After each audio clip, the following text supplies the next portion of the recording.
तो अभी हमने एक राशि में परिवर्तन दूसरी राशि के सापेक्ष लिखा, आपने ऑब्जर्व किया। हमने x में परिवर्तन लिखा, किसके सापेक्ष? समय के सापेक्ष। यही तो है। देखो 5 सेकंड पर वस्तु की जो स्थिति है वो कुछ भी हो, हमने जस्ट उसके थोड़ा सा समय बाद, कितना समय, dx समय, dt समय के बाद में वस्तु की अगली स्थिति देख ली, वो यहां पर है। थोड़ा पेशेंस रखना पड़ेगा। अभी हम लोग उस टॉपिक की बात कर रहे हैं जो टॉपिक आपको काइनेमेटिक्स में पढ़ना है, पर मैं फिजिक्स को इस तरह से पढ़ाना चाहता हूं कि स्टार्टिंग से आप थोड़ा बहुत फील करते हुए चलें। आप कहीं से भी इस टॉपिक को पढ़ोगे, डायरेक्ट आपको डिफरेंशिएशन का फॉर्मूला बता दिया जाएगा और कहा जाएगा इसको रट लो, पढ़ लो, खत्म करो। हम समझने की कोशिश कर रहे हैं, तो थोड़ा टाइम तो लगेगा, थोड़ी मेहनत भी लगेगी इसमें। Hello hello hello. हाँ जी बच्चों, तो वॉइस एकदम क्लियर आ रहा है, दिखाई एकदम साफ दे रहा है? Just raise your hands, everything is fine, okay. चलिए, first of all let me clear you the rules. Rule number 1 ये है कि थोड़ी देर में आप सभी को ये परमिशन मिल जाएगी कि आप अपने माइक्स को अपने मन से म्यूट और अनम्यूट कर सकते हो, बट ये परमिशन कम, रिस्पॉन्सिबिलिटी ज़्यादा है। कोई भी बच्चा अननेसेसरी, जब तक रिक्वायरमेंट ना हो, अपने आप को अनम्यूट करके कुछ नहीं बोलेगा जब तक कि आपको बोलने के लिए कहा ना जाए। आपके पास एक ऑप्शन है, रिएक्शन के अंदर जाकर के आप हैंड रेस कर सकते हैं। जब आप हैंड रेस करेंगे तो मैं आपको अलाउ करूंगा बोलने के लिए, वो बच्चा अनम्यूट करेगा, अपनी बात रखेगा और फिर म्यूट कर लेगा। तो जब तक यहाँ से क्लियर इंस्ट्रक्शंस ना हो कि आपको कुछ नहीं बोलना है, तब तक आपका माइक जो है वो म्यूट रहना चाहिए। अगर कोई भी न्यूसेंस क्लास में क्रिएट करने की कोशिश की तो हमेशा के लिए क्वांटा लेक्चर और बैच से आप बाहर कर दिए जाओगे।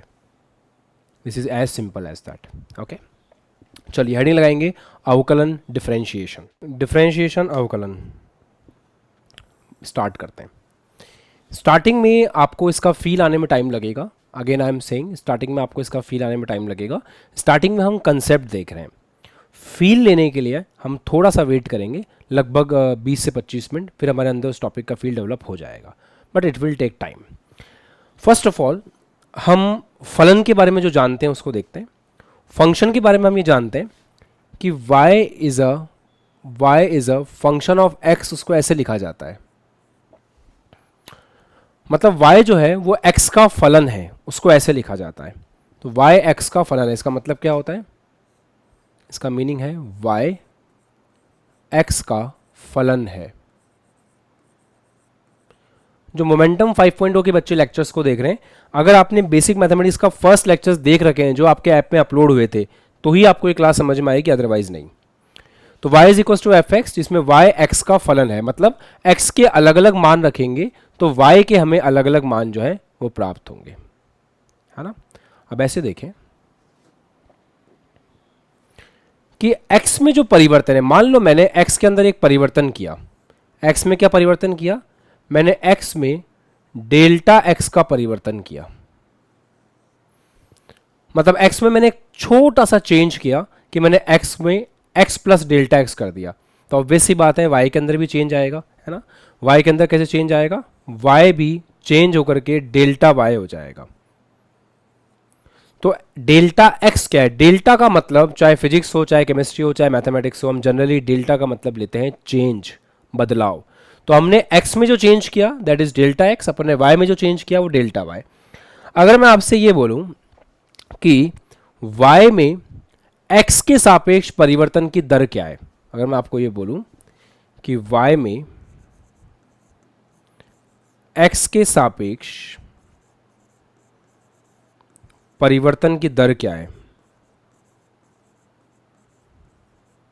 परिवर्तन की दर क्या है, तो आप मुझे ऐसे बोलोगे कि सर x में डेल्टा x का चेंज करने से y में डेल्टा y का चेंज आ रहा है, तो परिवर्तन की दर होगी delta y upon delta x।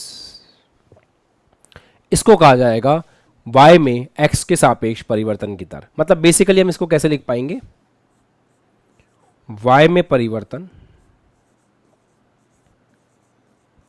Upon x में परिवर्तन, ऐसे हम इसको लिख पाएंगे। कोई ये बोल सकता है कि सर ये परिवर्तन अगर बहुत छोटा हो तो हम क्या करेंगे? मतलब ये जो परिवर्तन है x में, जो परिवर्तन है डेल्टा x, अगर ये बहुत छोटा हो, यदि डेल्टा x बहुत ही छोटा हो, इसको बोलते हैं टेंडिंग टू जीरो, मतलब इतना छोटा है कि लगभग लगभग जीरो के बराबर है। यदि delta x tending to zero हो तो इसको ऐसे लिखा जाता है limit delta t tending, delta x tending to zero, delta x tending to zero, delta y upon delta x, और इसको ऐसे लिख दिया जाता है d y upon d x, and this d y upon d x is called as y का x के सापेक्ष अवकलन, वाई का एक्स के सापेक्ष अवकलन, है ना। इसको बोलते हैं rate of change of y with respect to x, है ना। और इसको भी बोलते हैं differentiation of y with respect to x. English में लिख लें इसको एक बार, इसको बोलते हैं डिफरेंशिएशन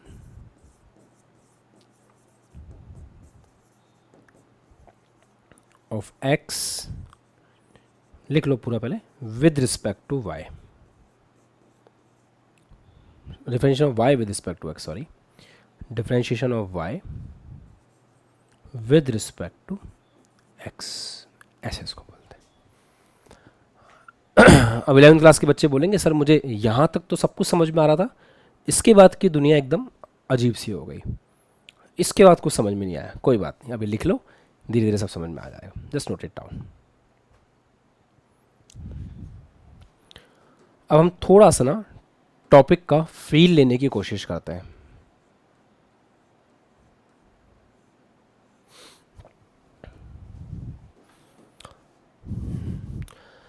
मान लो एक कार है ना, एक कार है जो ऐसे चल रही है।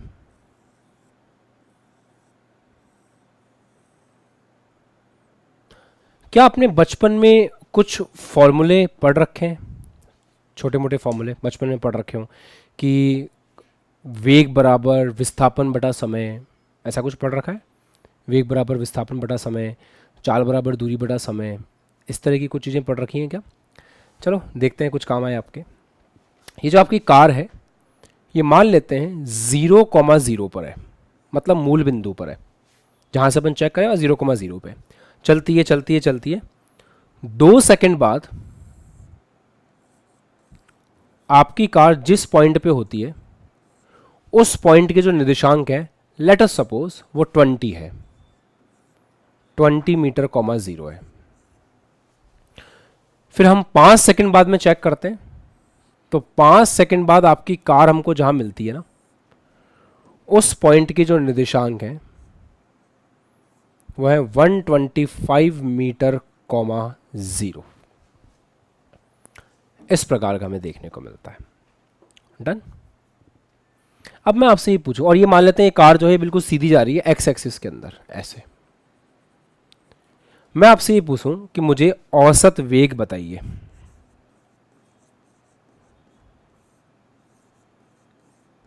कब से कब के बीच में?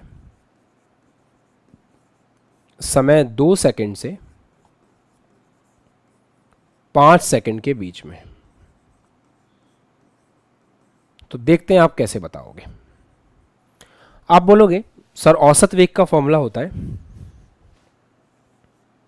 v एवरेज विस्थापन बटा समय। अब थोड़ा 11th की 9th की चीज़ें काम आएंगी यहाँ पे, बट कोई बात नहीं, जो फील दे रहा हूँ मैं आपको हल्का फुल्का समझा भी दूंगा। बाकी टॉपिक हमें काइनेमेटिक्स में पढ़ना ही है, अभी तो अपन एक फील लेने के लिए कर रहे हैं। विस्थापन अपॉन समय, विस्थापन का सिंबल होगा डेल्टा एक्स, समय का सिंबल होगा डेल्टा टी। अच्छा, विस्थापन क्या होता है? बाद वाली स्थिति माइनस पहले वाली स्थिति डिवाइड बाय लास्ट में समय कितना था, पहले समय कितना था, ऐसे लिखते हैं।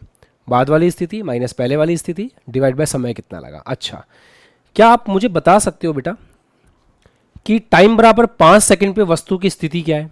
सिंपल मैथमेटिक्स से बता सकते हो, है ना। मैं जिसको बोलूंगा केवल वो, आप अपन अलाउ कर रहे हैं सबको, बट कोई भी न्यूसेंस क्रिएट नहीं होना चाहिए। कोई भी अपने माइक को तब तक अनम्यूट नहीं करेगा जब तक कि मैं उसको इंस्ट्रक्शंस नहीं देता हूँ, और इंस्ट्रक्शन मिला अनम्यूट किया उसके बाद वापस से म्यूट कर लेना है, ठीक है। अच्छा, तो अनम्यूट करेंगे सुजीत, अनम्यूट करो और मुझे ये बताओ कि वस्तु की 5 सेकंड पर स्थिति क्या है।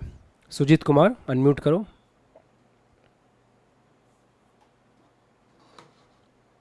साहिल आप ट्राई करो।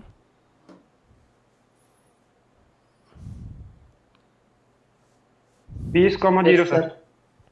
हाँ, तो साहिल से पूछ रहे हैं अभी 5 सेकंड पे स्थिति कितनी है साहिल? 5 सेकंड पे 125 मीटर। बिल्कुल सही, 5 सेकंड पे स्थिति है एक सौ 125 पच्चीस मीटर। Metre very good. तो टाइम बराबर 5 सेकंड है। देखो ऐसे देखते हैं पहले, टाइम बराबर 2 सेकंड जो है वो आपका T1 है, टाइम बराबर 5 सेकंड है वो आपका T2 है, टाइम बराबर 2 सेकंड पे जो स्थिति है वो x1 है, टाइम बराबर 5 सेकंड पे जो स्थिति है वो x2 है। तो टाइम बराबर 2 सेकंड पे हमारी स्थिति कितनी है? टाइम बराबर 2 सेकंड पे स्थिति है 20 मीटर, और टाइम बराबर 5 सेकंड में हमारी स्थिति कितनी है? 125 मीटर। तो यहां से औसत वेग कैसे निकल के आएगा? x2 minus x1, 125 minus 20 divide by 5 - 2, ये आ गया 105/3, 35 मीटर पर सेकंड। तो अभी हमने एक राशि में परिवर्तन दूसरी राशि के सापेक्ष लिखा, आपने ऑब्जर्व किया। हमने x में परिवर्तन लिखा, किसके सापेक्ष? समय के सापेक्ष। यही तो है, देखो x में परिवर्तन समय के सापेक्ष, x में परिवर्तन अपॉन समय में परिवर्तन। तो डेल्टा x क्या था? डेल्टा x ये था वास्तव में, ये डेल्टा x था। तो x में परिवर्तन हुआ इतना, इतना डेल्टा x, उसमें समय लगा 5 - 2 3 सेकंड का, वो आपका डेल्टा t था। अगर मैं अलग से डेल्टा t की बात करूं तो डेल्टा t आपका था 3 सेकंड। इस डेल्टा t में 3 सेकंड का परिवर्तन आया, तो डेल्टा x में कितना परिवर्तन आया? वो है delta x upon delta t, y में परिवर्तन अपॉन x में परिवर्तन। यहां पे x में परिवर्तन देखा गया है समय के सापेक्ष। आई होप आपको अभी थोड़ा बहुत समझ में आ गया होगा। और आप औसत वेग में परेशान हो रहे हैं तो आप इसको अभी औसत चाल भी कह सकते हैं, कोई दिक्कत नहीं है, इस कॉन्टेक्स्ट में चीज चल जाएगी। अच्छा, एक और चीज, एक और सवाल देखते हैं। यहीं कर लें क्या, जगह है हमारे पास?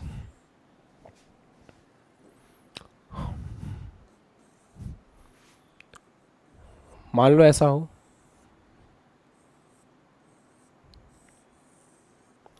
कि आपकी कार चल रही है 0,0 पे, हमने ऑब्जर्व करना शुरू किया इसको। एक टाइम बाद में ये कुछ डिस्टेंस पे मिलती है ना? तो वो टाइम ये है कि 1 सेकंड बाद की हम बात कर रहे हैं। तो 1 सेकंड बाद में मान लो वो 5 मीटर के डिस्टेंस पे मिलती है, ऐसा है। फिर हमने चेक किया 2 सेकंड पश्चात में, तो 2 सेकंड के बाद में हमको जो हमारी कार मिलती है वो 20 मीटर पे मिलती है ना? 20 मीटर पे मिलती है, और मान लेते हैं ये एक्स एक्सिस है। तो मेरा समय ये है, मेरा सवाल ये है आपसे कि औसत चाल निकालो, औसत चाल निकालो समय अंतराल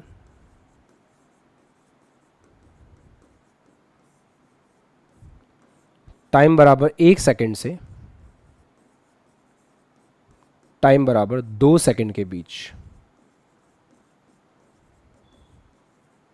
ऐसा मतलब आपको 1 सेकंड से 2 सेकंड तक जो स्थिति चेंज हो रही है उस स्थिति का पता लगाना है समय के सापेक्ष। कैसे करेंगे? क्या हम ऐसा फॉर्मूला लगाएंगे? v औसत बराबर delta x upon delta T, x में परिवर्तन समय के सापेक्ष। t1 t2 हमारे पास है, t1 हमारे पास कितना है? 1 सेकंड, t2 हमारे पास कितना है? 2 सेकंड। तो इसके रिस्पेक्ट में x1 कितना है, x2 कितना है? जिसको बोला जाएगा वो अनम्यूट करके जवाब देगा। रितेश अनम्यूट करेंगे। हाँ, अब ये बताओ कि जब टाइम 1 सेकंड है तो वस्तु की स्थिति क्या है? 1 सेकंड, 5 मिनट। 5 मिनट नहीं, 5 मीटर बेटा, 5 मिनट। है ना? और टाइम बराबर 2 सेकंड पे स्थिति कितना है? 20 मीटर। Very good. तो यहाँ पे अपन कैसे लिख रहे होंगे? यहाँ पे हम लिख रहे होंगे x2 minus x1 upon t2 minus t1। तो दैट इज कितना हो जाएगा बताओ? 20 - 5 अपॉन 2 - हाँ, तो ये कितना आ गया? 15 मीटर पर 15 सेकंड। रखा हुआ। हाँ, म्यूट कर लो खुद को। तो आपको क्या, आपको ये बात समझ में आ गई है कि हम लोगों ने एक राशि में परिवर्तन दूसरी राशि के सापेक्ष लिखना सीख लिया है कि जैसे डेल्टा x, तो x में परिवर्तन समय के सापेक्ष, तो delta x upon delta T. यहाँ तक कंफर्टेबल है? एग्जाम्पल कॉपी करो, फिर एक इंटरेस्टिंग एग्जाम्पल आपको देता हूँ।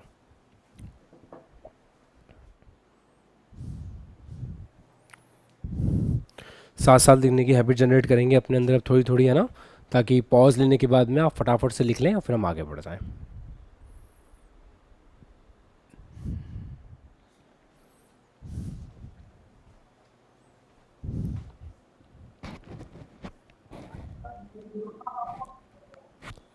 सत्यम, आपका माइक अनम्यूट है, उसको म्यूट कर लो, सत्यम मिश्रा।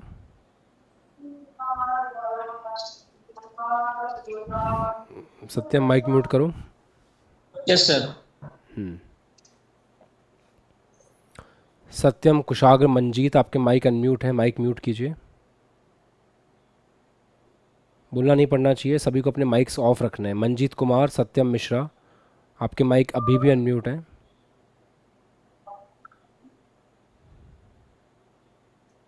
मंजीत, माइक अनम्यूट करो, मतलब म्यूट कर लो माइक को। जब तक बोला ना जाए आपके सबके माइक म्यूट रहने चाहिए।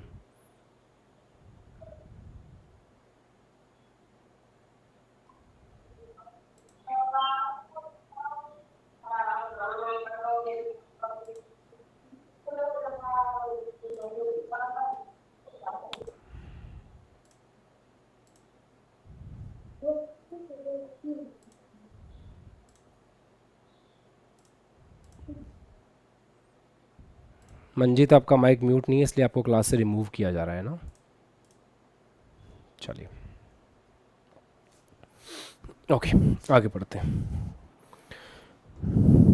मैं केवल एक बार ही बोलूँगा माइक को म्यूट करने के लिए, अगर किसी का अनम्यूट रह जाता है तो, अदरवाइज़ आपको क्लास के बाहर निकाल दिया जाएगा, जैसे 2 बच्चों को निकाल दिया गया। ठीक है, it's a very serious class, कोई मजाक मस्ती नहीं चाहिए मेरे को यहाँ पे। अच्छा, अगला सवाल देखते हैं। एक कार है बेटा जो ऐसे जा रही है,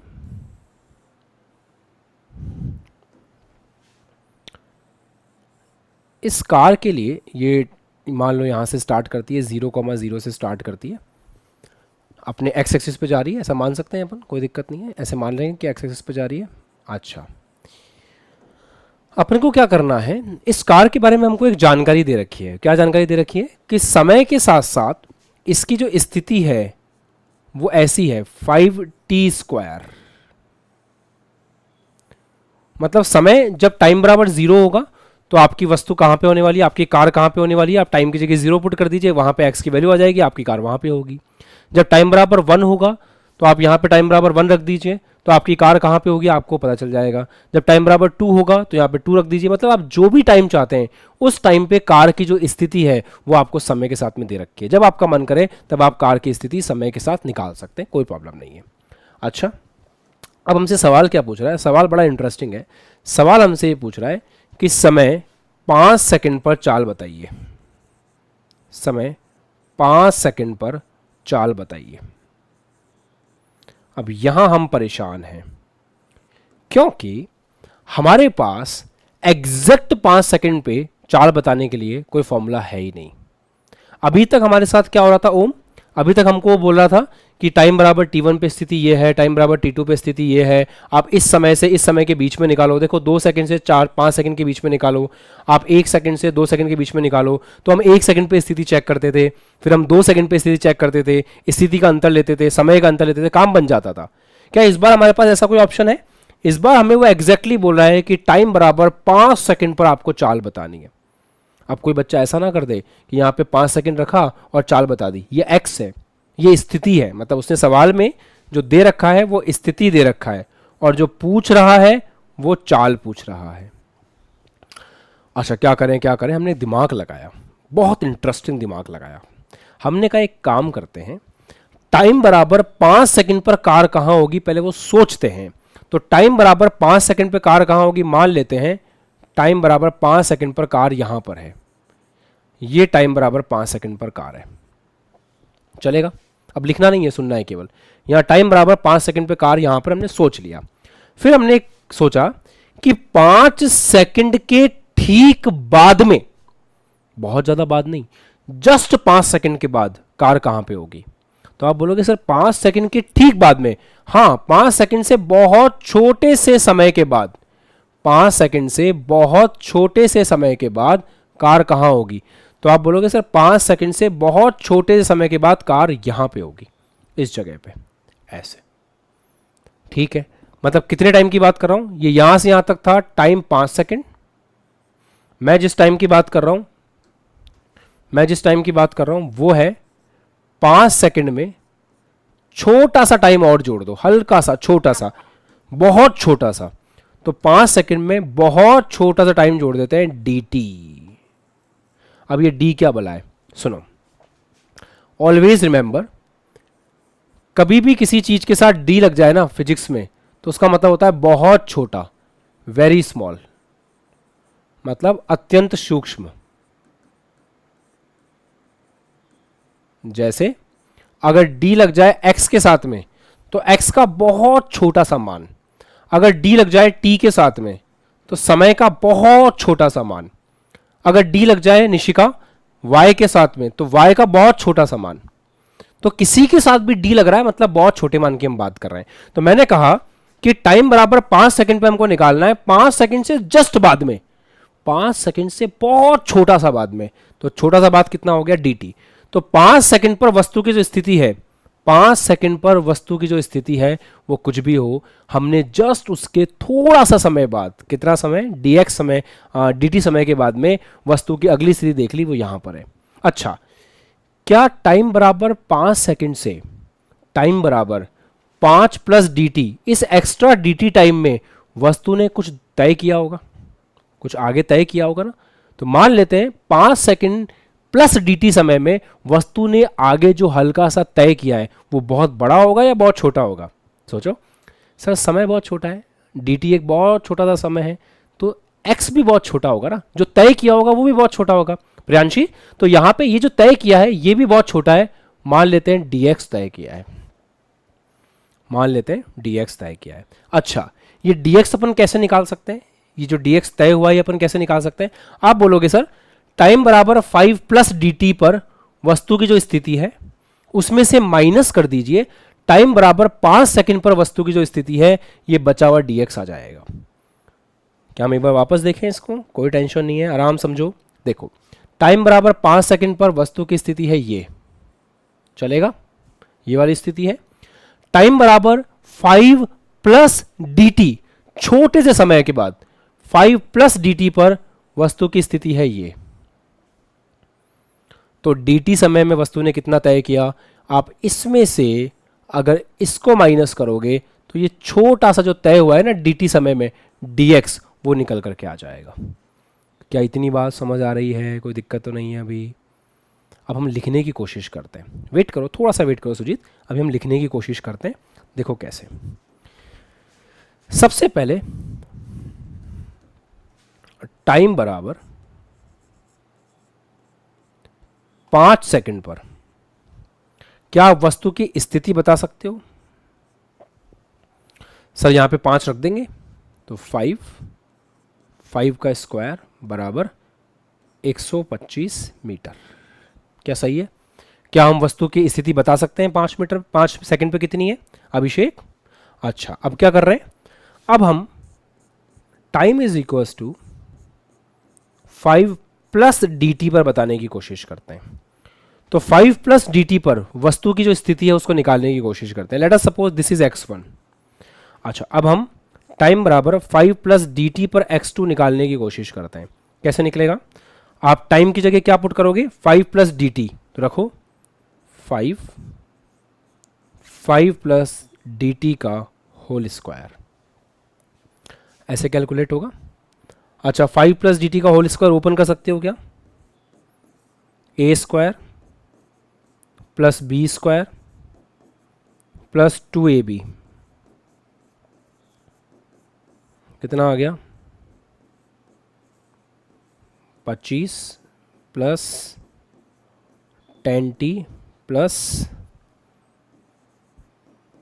dt स्क्वायर, कितना आ गया 5 से मल्टीप्लाई करेंगे 5 dt square plus 50t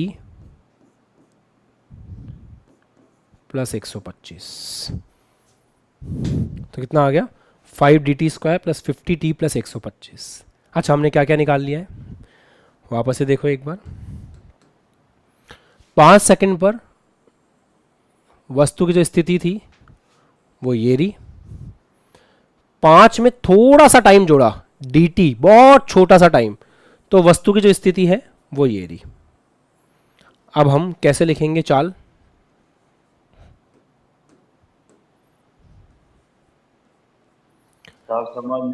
dt समय में, वेट करो अभी, जब तक अलाउ नहीं करें तब तक बोलना नहीं है, वेट करो, अभी स्टार्टिंग है, फील कर रहे हैं हम टॉपिक को, थोड़ा सा वेट करो। दूरी कितनी तय की है? dx कितने समय में?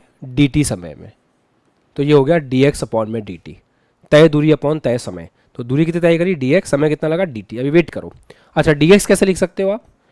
dx आप ऐसे लिख सकते हो, सर टाइम बराबर 5 प्लस dt में कितना तय किया, टाइम बराबर 5 में कितना तय किया, वो अंतर जो है वो आपका v is equal to d x by d t में dx बनने वाला है। तो ये जो dx आपको दिख रहा है वो क्या है? This upon this, this minus this. तो हम ऐसे लिख सकते हैं कि इसमें से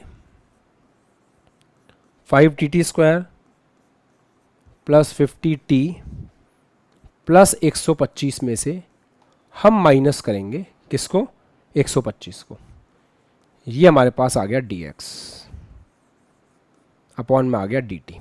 चलो आगे देखो, सुनते जाओ सुनते जाओ, शांति से सुनते जाओ। क्या क्या हट रहा है? 125 से 125 हट गया, तो ये आ गया 5 dt square plus 50t upon dt। ये आ गया आपके पास v, ये आपके पास v आ गया। एक चीज और,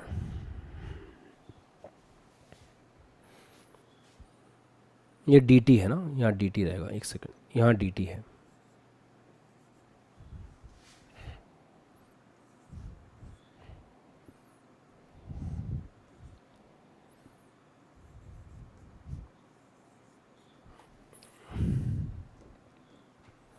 अब काम की बात सुनो,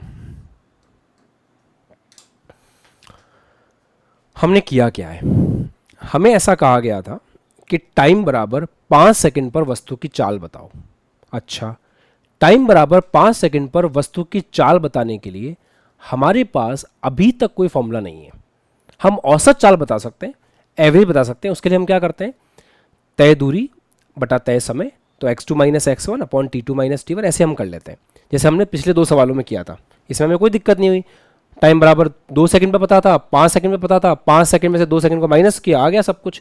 यहाँ पे 1 सेकंड 2 सेकंड पूछा था, 2 सेकंड में से 1 सेकंड को माइनस किया, आ गया सब कुछ। यहाँ पे उसने हमसे पूछ लिया टाइम बराबर 5 सेकंड पे बताओ एग्जैक्ट, तो उसका हमारे पास कोई तरीका नहीं है। तो हमने फिर तरीका बनाया। हमने क्या तरीका बनाया? हमने कहा इसने समय अंतराल दे नहीं रखा है, ये तो एक निश्चित टाइम पे पूछ रहा है पीयूष, तो समय अंतराल हम पैदा करते हैं। कैसे? हमने कहा टाइम बराबर 5 सेकंड ये समय होगा, हमने 5 में थोड़ा सा एक्स्ट्रा समय अपने हिसाब से मान लिया, कितना? dt। अच्छा एक बात बताओ, बाद में मुझे dt को कितना कर देना चाहिए? बाद में मुझे dt को कितना कर देना चाहिए? मुझे 5 सेकंड पे कैलकुलेट करना था, मैं 5 सेकंड से थोड़ा आगे निकल गया, तो अगर मुझे वापस 5 सेकंड पे आना है तो मुझे लास्ट में dt का मान कितना कर देना चाहिए? 5 माइनस dt सर। नहीं नहीं नहीं नहीं, वापस समझो। 5 सेकंड में मुझे निकालना था, 5 सेकंड में मुझे निकालना था, आराम सुनो पहले। 5 सेकंड में मुझे निकालना था, क्योंकि मेरे पास 5 सेकंड पे निकालने के लिए कोई फॉर्मूला नहीं है, इसलिए मैंने क्या किया, मैं 5 से थोड़ा सा आगे गया, थोड़ा सा आगे जाकर के मैंने वो समय अंतराल पैदा किया, उस समय अंतराल के लिए कुछ तामझाम किया, लास्ट में मुझे उस समय अंतराल को कितना कर देना चाहिए कि मैं वापस 5 पे पहुंच जाऊं? 0 कर देना चाहिए। कितने बच्चे सोच रहे हैं 0 कर देना चाहिए? 0। हाँ 0 0 मत बोलो, हाथ ऊपर कर दो बस। वापस समझो, सब लोग म्यूट कर लो खुद को, सब लोग म्यूट कर लो। तौहीद, अभिषेक, तौहीद म्यूट करो, फटाफट म्यूट करो।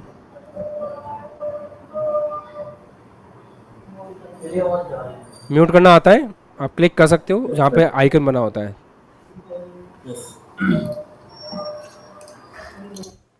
देखो आपके पास टाइम बराबर 5 सेकंड पे कुछ भी नहीं था, आप टाइम बराबर 5 सेकंड पे कैलकुलेट नहीं कर सकते थे। आप टाइम बराबर 5 सेकंड से थोड़ा सा आगे गए, थोड़ा सा आगे जाकर आपने एक समय अंतराल पैदा किया, उस समय अंतराल के लिए आपने फॉर्मूला निकाल लिया। अब आप उस समय अंतराल को 0 कर दो तो आप वापस कहां पहुंच जाओगे, टाइम बराबर 5 पे। ये स्ट्रेटजी है, ये स्ट्रेटजी है, ये सिंपल सी स्ट्रेटजी है। तो ही तो आप अनम्यूट क्यों कर रहे हो खुद को जबरदस्ती? सही कर दिया, म्यूट कर दिया। खुद को म्यूट कीजिए। This is the last warning for you Tohid. हाँ, मैं सीधा यहां से इजेक्ट कर दूंगा, कोई मतलब नहीं निकलेगा, है ना। तो जो बोला जा रहा है वो कीजिए।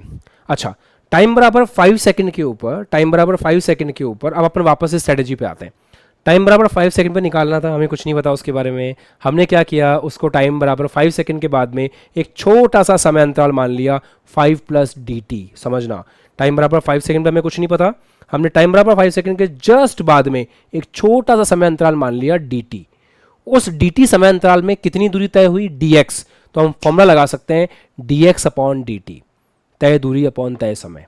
तो हमने टाइम बराबर 5 सेकंड पे वस्तु की स्थिति कितनी है, ये रही, टाइम बराबर 5 रखा, टाइम बराबर 5 सेकंड में वस्तु की स्थिति आ गई, ये वस्तु की स्थिति है। अच्छा, टाइम बराबर 5 प्लस dt पर वस्तु की स्थिति कितनी है, तो आप बोलोगे सर टाइम की जगह 5 प्लस dt रख दो, वस्तु की स्थिति आ जाएगी। तो टाइम बराबर 5 पे वस्तु की स्थिति हमारे पास है, ये टाइम बराबर 0 है मान लो, यहां से टाइम बराबर 5 पे वस्तु की स्थिति हमारे पास है, 5 प्लस dt पर टाइम बराबर 0 से वस्तु की जो स्थिति है वो भी हमारे पास प्राप्त है। तो ये कितना तय किया गया टाइम बराबर 5 से टाइम बराबर 5 प्लस dt के बीच में, वो भी बहुत छोटा है, उसको अपन क्या बोल रहे हैं, dx बोल रहे हैं। तो अब अपन चाल को क्या लिख सकते हैं, dx अपॉन dt। मतलब 5 से टाइम बराबर 5 से 5 प्लस dt के बीच में कितना तय किया गया, डिवाइड बाय dt। इससे हमारे पास आ जाएगा चाल। हमने फॉर्मूला लगा दिया, ये आ गया सब कुछ। अब हमें फाइनली क्या करना है, अब हमें ये जो हमारे पास एक्सप्रेशन आया है किसके लिए आया है, dx के लिए आया है। अब ये जो विस्थापन आया है, ये जो चाल आई है, ये चाल किस चीज के लिए आई है, टाइम बराबर 5 से टाइम बराबर 5 प्लस dt के बीच की आई है। अब मुझे वापस से अगर टाइम बराबर 5 पे शिफ्ट होना है तो मुझे dt को क्या कर देना चाहिए, 0 कर देना चाहिए ना। तो यहां पे अब मैं dt को 0 कर दूंगा। लास्ट में फाइनली जब एक्सप्रेशन आ गया है तो हम क्या करेंगे, हम dt को 0 कर देंगे, जो स्मॉल dt है उसको 0 कर देंगे। उससे पहले हम चाहें तो एक काम और कर सकते हैं, पहले हम dt का भाग लगा लें, तो ये आ गया 5 dt प्लस 50, है ना। अब हम इसमें dt को 0 कर दें, सेपरेट एंड डिवाइड के बाद ये dt अगर आपका 0 हो जाता है तो v कितना आ गया, 50 आ गया। ऐसे ये 50 मीटर पर सेकंड आ गया। ये जो 50 मीटर पर सेकंड आया है ना, ये किस पे चाल आई है, ये टाइम बराबर 5 सेकंड पे चाल आई है। ये डिफरेंशिएशन का थोड़ा बहुत मीनिंग है, अभी आपको धीरे धीरे और समझ में आएगा। एक एग्जाम्पल और करेंगे, फिर इस एग्जाम्पल को ढंग से कॉपी करो। एक चीज और बताता हूं मैं आपको, ऐसे किसी टाइम इंटरवल पे पूछते हैं ना, ऐसे किसी फिक्स टाइम पे पूछते हैं तो उसको ताक्षणिक चाल कहते हैं। जैसे कभी ऐसे टाइम बराबर 5 सेकंड पे पूछ लिया तो इसे ताक्षणिक चाल के नाम से जाना जाता है। ऐसे थोड़ा पेशेंस रखना पड़ेगा। अभी हम लोग उस टॉपिक की बात कर रहे हैं जो टॉपिक आपको काइनेमेटिक्स में पढ़ना है, पर मैं फिजिक्स को इस तरह से पढ़ाना चाहता हूं कि स्टार्टिंग से आप थोड़ा बहुत फील करते हुए चलें। आप कहीं से भी इस टॉपिक को पढ़ोगे, डायरेक्ट आपको डिफरेंशिएशन का फॉर्मूला बता दिया जाएगा और कहा जाएगा इसको रट लो, पढ़ लो, खत्म करो। हम समझने की कोशिश कर रहे हैं, तो थोड़ा टाइम तो लगेगा, थोड़ी मेहनत भी लगेगी इसमें ना। अगले एग्जाम्पल से आपको और क्लियर होगा। कॉपी करो यहां तक पहले।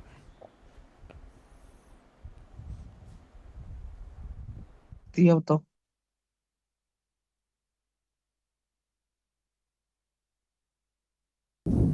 डन। चलो अगला सवाल लिखेंगे। अगला सवाल से आपको जो नेक्स्ट क्वेश्चन है ना, उससे बहुत बेटर क्लियरिटी आ जाएगी, डोंट वरी।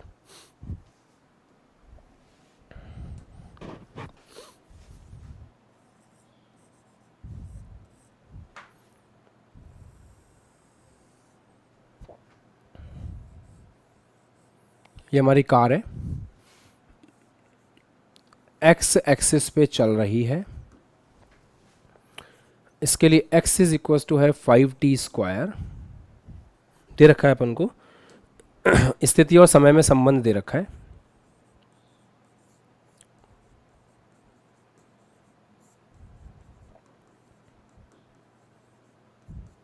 इस बार आपसे क्या पूछ रहा है, इस बार आपसे वो ये पूछ रहा है कि टाइम बराबर 3 सेकंड पर चाल बतानी है ना। समय बराबर 3 सेकंड पर चाल बतानी है।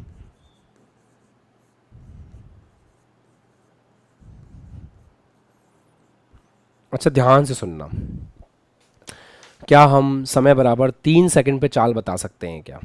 सोचने वाली बात है ना, क्या हम बता पाएंगे क्या? देखते हैं। अगर हमें कोई समय अंतराल देता, जैसे t1 से t2 तक, x1 से x2 तक, तो सचिन अपन क्या करते? अपन x2 minus x1 upon t2 minus t1 करते, उससे हमारे पास औसत निकल के आ जाता, आराम से बात बन जाती। पर इसने क्या किया, इसने हमको टाइम बराबर 3 सेकंड पे पूछ लिया एग्जैक्ट। तो वो कैसे हम करेंगे? देखो, टाइम बराबर 3 सेकंड पे मान लेते हैं कि ये जो कार है वो यहाँ कहीं पे है। 3 सेकंड में ये जो कार है वो यहाँ पर है, इस जगह पर है, ठीक है। तो हम क्या करने वाले हैं, टाइम बराबर 3 सेकंड पे कार यहाँ पे, हम जस्ट उसके थोड़ा सा आगे का टाइम लेंगे, मतलब हम इससे हल्का सा आगे का टाइम लेंगे, कितना? dt, और ये चेक करेंगे कि हमारी कार उस dt समय में कितना चल रही है। तो टाइम बराबर 3 सेकंड पे हमारी कार यहाँ पे, तो टाइम बराबर 3 में थोड़ा सा टाइम जोड़ा जाए dt, तो कहाँ पहुंच जाएगी? वो आगे पहुंच जाएगी। वो आगे कितनी गई? तो हम ये बोल रहे हैं कि उसने टाइम बराबर dt समय में इतना आगे गई, और ये कितना समय, ये कितनी दूरी है? dx है, इतना छोटा सा आगे चली। अच्छा, इस हिस्से के लिए, ये जो हिस्सा आपको दिख रहा है, इस हिस्से के लिए अगर अपन वेग लिखें तो कैसे लिखेंगे? तय दूरी कितनी है? dx, लिया गया समय कितना है? dt, ऐसे लिख सकते हैं। अच्छा, अब एक बच्चा पूछे सर x बराबर 3 सेकंड पे स्थिति कितनी है, तो वो हमारे लिए x1 है, तो टाइम बराबर t1, ऐसे बोल सकते हो 3 सेकंड पर स्थिति कितनी है? 3 सेकंड पे स्थिति कितनी है? तो आप बोलोगे सर 3 सेकंड पे स्थिति निकालनी है, रख दो 5 × 3 का स्क्वायर, ऐसे 3 सेकंड पे स्थिति निकल करके आ सकती है ना। तो 3 × 9, 9 × 45, 45 मीटर। अच्छा, अब अपन को dx दूरी चाहिए, तो कैसे निकालेंगे dx दूरी बच्चों? टाइम बराबर 3 प्लस dt पर स्थिति ये है, टाइम बराबर 3 सेकंड पे स्थिति ये है, तो इन दोनों को माइनस करेंगे तो हमारे पास dx निकल करके आ जाएगा। रेज योर हैंड्स, अब अप्रोच क्लियर हो रही है थोड़ी थोड़ी? हाँ, चलो करके देखते हैं। तो टाइम 3 प्लस dt पर हम चेक करते हैं, तो x2 is equals to 5 3 plus dt का होल स्क्वायर। तो यहाँ पे देखते हैं a square plus b square plus 2ab, ये आ गया 9 प्लस आपका dt स्क्वायर प्लस 6 dt है।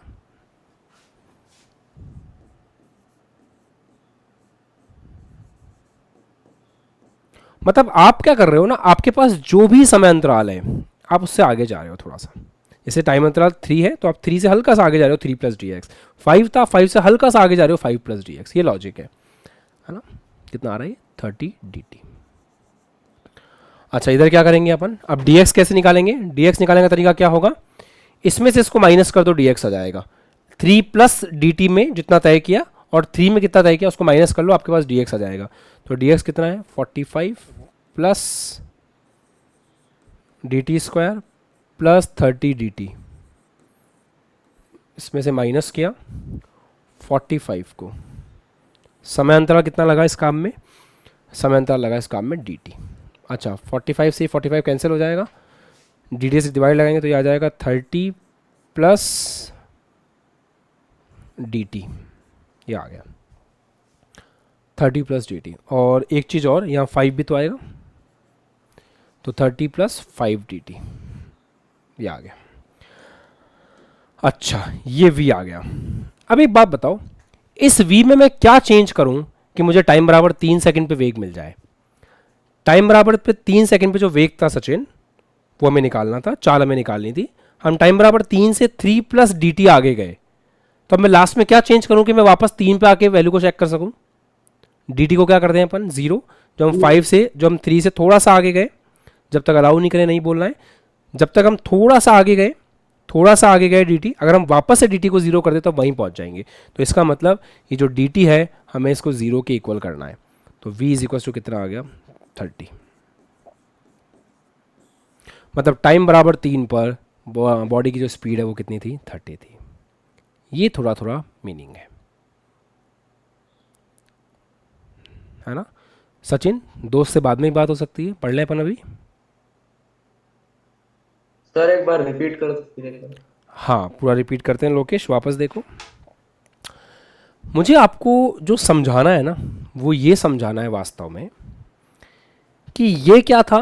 देखो ध्यान से, ये क्या था, delta y upon delta x. तो ये क्या चीज़ थी, delta y upon delta x.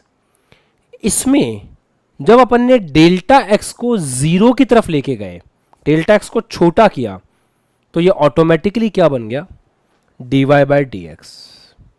अभी आपने ऑब्जर्व नहीं किया बट आपको ये पढ़ा दिया गया है। देखो कैसे, जब आपका समय अंतराल बहुत बड़ा था, कहाँ थे हम, यहाँ पे, समय अंतराल बहुत बड़ा था, देखो टाइम बराबर 2 सेकंड से 5 सेकंड, तो क्या था ये, डेल्टा एक्स डेल्टा टी। देख रहे हो, डेल्टा एक्स डेल्टा टी। पर जैसे ही अपन ने समय अंतराल को छोटा किया, dt को छोटा किया, आपने क्या चीज छोटी की है, समय अंतराल छोटा किया है ना, 5 सेकंड, 5 सेकंड के जस्ट बाद का टाइम dt। तो जब आप डेल्टा t को, समय अंतराल को छोटा किए, तो समय अंतराल को छोटा करते ही आपका जो एक्सप्रेशन था वो delta x upon delta T से अपने आप किस में कन्वर्ट हो गया, dx अपॉन dt में कन्वर्ट हो गया। देखो आप, dx अपॉन dt में कन्वर्ट हो गया। तो जब हम किसी पॉइंट पे जाने की कोशिश करते हैं, चाहे वो ग्राफ हो चाहे वो रियल लाइफ हो, जब हम किसी एग्जैक्ट किसी पॉइंट पे जाने की कोशिश करते हैं तो वहां पे आता है dy बाई डी एक्स या dy बाई डी टी या dx बाई डी टी, और ये है डिफरेंशिएशन। अवकलन का मतलब होता है तोड़ना। तो जो बहुत बड़ा अंतराल था उसको हमने बहुत छोटे अंतराल में तोड़ दिया। ये अवकलन का, डिफरेंशिएशन का फील होता है। अब आगे जा करके जब आप फिजिक्स पढ़ोगे ना, अभी पढ़ेंगे अपन, ये तो मैंने आपको ऐसे आगे की फिजिक्स पढ़ा दी थोड़ी सी, आगे जाके आप फिजिक्स पढ़ोगे ना तो फॉर्मूला बना सकते हैं हम कि कोई समय अंतराल दे रखा है तो समय अंतराल के लिए फॉर्मूला अलग होगा, किसी क्षण विशेष पे पूछेगा तो अपन dy बाई डी टी का, dx बाई डी टी का फॉर्मूला बना सकते हैं। इसलिए डिफरेंशिएशन सीखना जरूरी है। क्या आपने, अब जैसे होता क्या है ना, आपको थोड़ा सा फील कराने के लिए बताता हूँ, मुझे इतना कुछ करने की जरूरत ही नहीं थी। वास्तव में जो बच्चा डिफरेंशिएशन जानता है ना उसके लिए सुनो, अब ये काला अक्षर भैंस बराबर लगेगा पर बात समझना। जो बच्चा डिफरेंशिएशन जानता है ना वो बताऊँ क्या करेगा, उसको पता होता है कि v बराबर क्या होगा, dx बाई डी टी होगा, वो पहले से इस बात को जानता है। अब अगर उसको डिफरेंशिएशन करना आता है तो वो ये वाला आंसर भी ऐसे निकाल लेगा, और अगर उसको डिफरेंशिएशन करना आता है तो वो ये वाला आंसर भी ऐसे डायरेक्ट निकाल लेगा। उसको इतनी बड़ी माथापच्ची करने की कोई जरूरत नहीं है, बस उसको पता होना चाहिए कि जब हम समय अंतराल को छोटा करते हैं तो डिफरेंशिएशन का रोल स्टार्ट होता है। बस ये बात सिखाने के लिए ऐसा किया गया है। आज की ही क्लास में जब ये चैप्टर, जब ये टॉपिक अपने मतलब एंड की तरफ जाएगा, 1.5 घंटे बाद में या 1 घंटे बाद में, जब हम काफ़ी कुछ सीख चुके होंगे, तब मैं आपको यहीं पे डिफरेंशिएशन के तरीके से ये करना सिखाऊंगा कि इस सवाल को आप कैसे कर सकते हो। तब आपको फील अपने आप आ जाएगा। तो थोड़ा पेशेंस और रखना पड़ेगा। अभी हल्का सा रिवाइज करके आगे बढ़ रहे हैं। मैंने आपको ये बताया कि अगर कोई समय अंतराल आपके पास है तो उस समय अंतराल के लिए आप औसत चाल कैसे कैलकुलेट करते हो। जब आपको समय अंतराल हटा दिया गया और एक निश्चित समय की बात की गई तो यहाँ पे हमने क्या चीज़ फॉलो करी, वापस रिवाइज कर रहे हैं। हमने ये फॉलो किया कि टाइम बराबर टी पर अगर वस्तु की स्थिति ये है तो हमने उसके ठीक बाद में dt समय को चूज किया। हमने dt को बहुत छोटा रखना है। आप सोचो कितना छोटा रखना है सर, dt को इतना छोटा रखना है ना, इतना छोटा रखना है ना कि वो 5 के बिल्कुल पास में रहे। क्या मैं सही बोल रहा हूँ? ये 5 सेकंड है, 5 सेकंड के बिल्कुल पास में रहे। तो 5 सेकंड के बिल्कुल पास में रहे उसके लिए dt कितना होना चाहिए आप खुद बताओ। सवाल करने के लिए हम dt को 0 तो कर नहीं सकते, क्योंकि dt को 0 कर दिया था वापस 5 पे पहुंच जाओगे, सवाल कैसे होगा। तो वास्तव में हमें ये dt इतना छोटा रखना है, इतना छोटा रखना है, इतना छोटा रखना है कि ये 5 के बिल्कुल 5 के बिल्कुल पास में रहे। लास्ट में इसको 0 कर देंगे, वो बात सही है। अच्छा, 0 के 5 के पास में रहने के लिए डेल्टा टी को बहुत छोटा होना चाहिए। सुजीत कितना छोटा? सर 0.001 कर लो। देवेंद्र बोलेगा नहीं सर और छोटा कर लो ना, 0.0001 कर लो। मंजीत बोलेगा सर और छोटा कर लो ना, 0.000001 कर लो ना। कनिष्का बोलेगी सर और छोटा कर लो, 0.000001। जितना छोटा करोगे उतना बेटर है। तो क्या मैं ऐसे बोल दूं कि टेंडिंग टू 0, टेंडिंग टू का मतलब होता है 0 की तरफ जाता हुआ। तो अगर ये 5 है तो हम dt कितना ले रहे हैं, जो 0 की तरफ जा रहा है। तो अगर आप समझो, अब आप थोड़ा सा अगर थोड़ा फोकस करोगे तो समझोगे इस बात को कि यहां पे जो लिखा हुआ है ना, limit delta x tending to zero, इसका मतलब क्या है? इसका मतलब यह है कि नीचे वाली जो चीज है उसको हम बिल्कुल जीरो की तरफ लेके जा रहे हैं, और जब हम ऐसा करते हैं तो हम किसी क्षण विशेष पे पहुंच जाते हैं, जैसे हमने यहां किया। यहां हम dt को जितना छोटा रखेंगे उतना हम इस पॉइंट के पास में रहेंगे। ये काम की बात है। अगर हमें 20% तक भी समझ में आया है तो चलेगा। Raise your hands. 20% समझ में आया है? 20%। 20% के आगे 100% कैसे करना है वो मेरी जिम्मेदारी है, उसमें टाइम लगेगा थोड़ा सा, ये मैथमेटिक्स है। हाँ बोलो। आपका माइक, किसका माइक अनम्यूट था अभी? अभी देखो 3 बच्चों के माइक अनम्यूट है, अनु का माइक अनम्यूट है, अमित का माइक अनम्यूट है। बेटा मैं बहुत स्ट्रिक्ट हूँ इन मामलों में, अगर आपने थोड़ी भी लापरवाही करी या न्यूसेंस क्रिएट किया ना क्लास में डिस्टर्बेंस करने के लिए, मैं तुरंत बाहर फेंक दूंगा। क्योंकि आपको ये सुविधा दी गई है, मजे लेने का काम नहीं है ये कि माइक अनम्यूट कर दिया फिर आपके पंखों की आवाज़ बाकी बच्चे सुने। दिस शुड नॉट हैपन ना। अच्छा, अब आप एक एक करके डाउट पूछ सकते हो। कैसे पूछना है? आपके पास जो रिएक्ट का बटन है उसके ऊपर जाकर के हैंड रेस कर दो, जिसका नाम लूंगा केवल वो डाउट पूछेगा।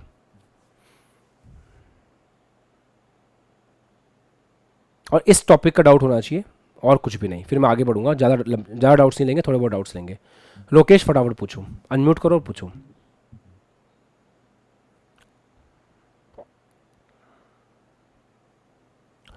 लोकेश पूछना है कुछ? नहीं। संदीप अनम्यूट करो और पूछो। संदीप पटेल कुछ पूछना है तो अनम्यूट करो और पूछो।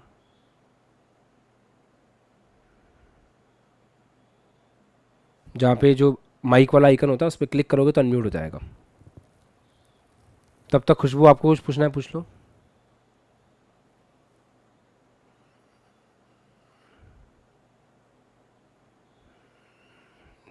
प्रतीक नहीं पूछना? ठीक है देन फाइन, आगे बढ़ते हैं। अब हम थोड़ा सा ये सीखते हैं कि डिफरेंशिएशन का ज्यामितीय विश्लेषण क्या होता है। तो हेडिंग लगाओ, अवकलन का ज्यामितीय विश्लेषण। चलिए देखते हैं। जैसे मान लो ये ग्राफ है ना, ऐसे ये ग्राफ है। अपने कोई भी एक रैंडम ग्राफ बनाया इस टाइप का, ये ग्राफ है ऐसा। अब आप ये देखो कि मान लेते हैं ये ग्राफ x और y के बीच में है। तो किसी एक x की वैल्यू के लिए y की वैल्यू है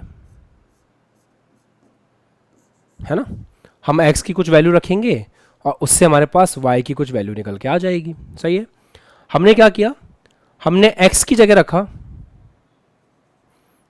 x plus delta x, x plus delta x. तो हमारे पास जो वैल्यू आ रही है वो कितनी आएगी?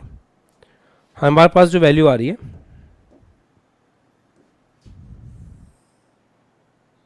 वो आ जाएगी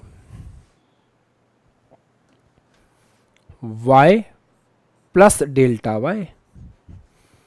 भाई x के अंदर अगर आप चेंज करके वैल्यू कैलकुलेट करोगे तो y में भी चेंज होकर वैल्यू कैलकुलेट हो जाएगी।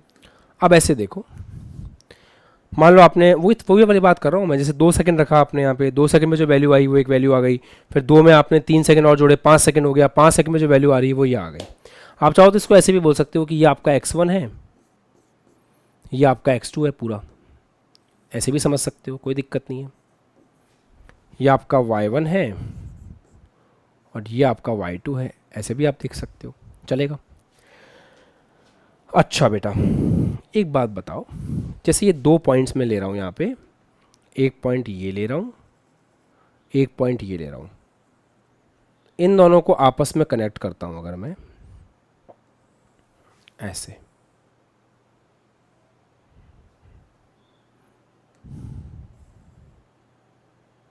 ऐसे कनेक्ट करता हूँ, तो ये एक एंगल थीटा होगा, और अगर ऐसे देखें,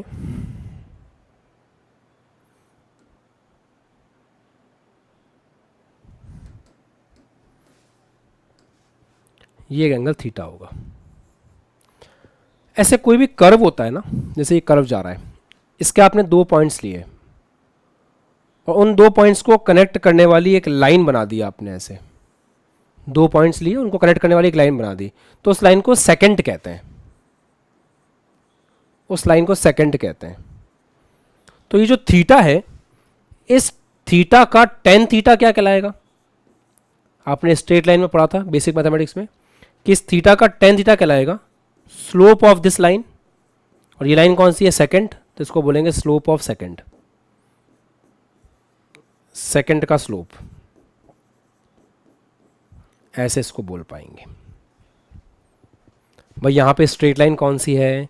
इन दो पॉइंट्स को आपने कनेक्ट किया है, ये लाइन गई है, इस लाइन का स्लोप कैसे लिखते हैं? जो एंगल थीटा होता है उसका टेन थीटा देते हैं, स्लोप आ जाता है। तो क्या इसको हम स्लोप ऑफ सेकंड बोल सकते हैं? हाँ, क्योंकि लाइन का नाम क्या है? सेकंड है, तो स्लोप ऑफ सेकंड बोल सकते हैं।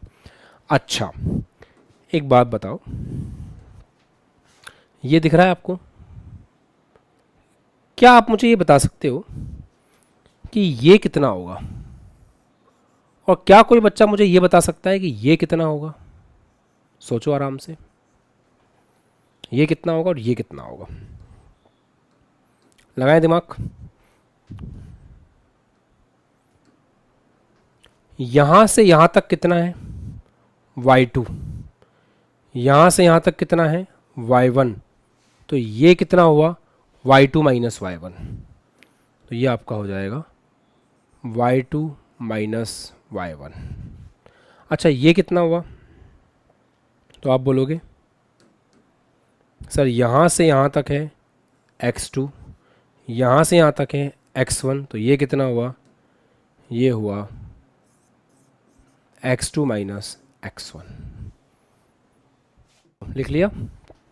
अच्छा, तो ये समझ में आ गया कि y2 minus y1 upon x2 minus y2 minus y1 कैसे हुआ, x2 माइनस x1 कैसे हुआ, है ना? ये तो ठीक है, इसमें दिक्कत नहीं है किसी को भी। अच्छा, तो अब आप एक बात बताओ, अगर ये एंगल थीटा है तो क्या ये एंगल भी थीटा होगा? क्या मैं सही बोल रहा हूं? 10th क्लास से पढ़ के आए हो क्या? पढ़ाई की 10th क्लास में? ऐसे दो पैरेलल लाइंस होती हैं, इनको ऐसे लाइन काटती हुई जाती है, तो ये एंगल थीटा है, तो ये एंगल भी थीटा होता है। पढ़ा है? ज्योमेट्री नहीं पढ़ी? ये देखो, ये एक पैरेलल लाइन है, ये एक पैरेलल लाइन है, ये लाइन दोनों को काटती हुई जा रही है। तो if this angle is theta then this angle is also theta. तो यहां से अब हम अगर tan थीटा लिखें तो tan थीटा कैसे लिखेंगे? tan थीटा लिखेंगे लंब बटा आधार। लंब कितना है? y2 minus y1 divide by आधार कितना है? x2 minus x1। अच्छा, y2 माइनस y1 क्या होगा? y के अंदर चेंज, तो इसको लिख सकते हैं डेल्टा y। और x2 माइनस x1 क्या होगा? x के अंदर चेंज, इसको लिख सकते हैं डेल्टा x। तो ये क्या आ गया? Delta y upon delta x। तो जो आपने शुरुआत में पढ़ा था, आते ही आज भिड़ते ही, delta y upon delta x, जब हम ग्राफ की बात करते हैं तो ग्राफ में ये delta y upon delta x क्या होता है? तो सर ग्राफ के अंदर ये जो delta y upon delta x है, अभी अभी हमने सीखा कि ग्राफ के अंदर ये delta y upon delta x tan theta है, जो कि सेकंड का स्लोप है। तो आप इसके लिए ऐसे बोल सकते हो कि ये सेकंड का स्लोप होता है, ये सेकंड का स्लोप है। मैं मैथमेटिक्स पढ़ा रहा हूँ, थोड़ा एडवांस लग सकता है, थोड़ा अजीब भी लग सकता है कि सर बहुत झुंझुलाहट हो रही है, क्या है ये, पर जब सही समय आएगा तो ये चीज़ें आपको एकदम क्रिस्टल क्लियर हो जाएंगी। तब आप सच में ये एहसास करोगे कि हाँ सर अच्छा किया आपने ऐसा पढ़ा दिया, अदरवाइज हम फील नहीं कर पाते। तो थोड़ा वेट तो करना पड़ेगा, अच्छी चीज़ के लिए थोड़ा वेट करना पड़ता है। तो यहाँ पे ये क्या है? ये सेकंड का स्लोप है। सेकंड क्या होता है? किन्हीं भी दो पॉइंट्स को कनेक्ट करो, जो लाइन जा रही है उसका स्लोप है। बाकी मैथमेटिक्स समझ में आ गई, मैंने एंगल कैसे लिया, ट्राइंगल कैसे लिया, वो सब क्लियर है सबको? फाइन, साहिल क्लियर है? चलो लिख लो फटाफट इसको, फिर हम आगे बढ़ रहे हैं।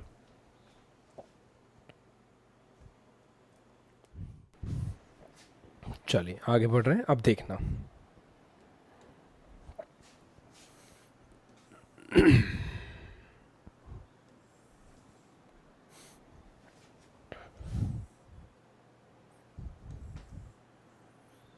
अब मान लो, लिखना बंद, समझना शुरू। मान लो कोई ग्राफ जो है वो आपका ऐसे जा रहा है, ये ग्राफ जा रहा है। अब आप क्या कर रहे हो इस ग्राफ के अंदर, ध्यान से देखना। इस ग्राफ में आपने 2 पॉइंट्स कंसीडर किए।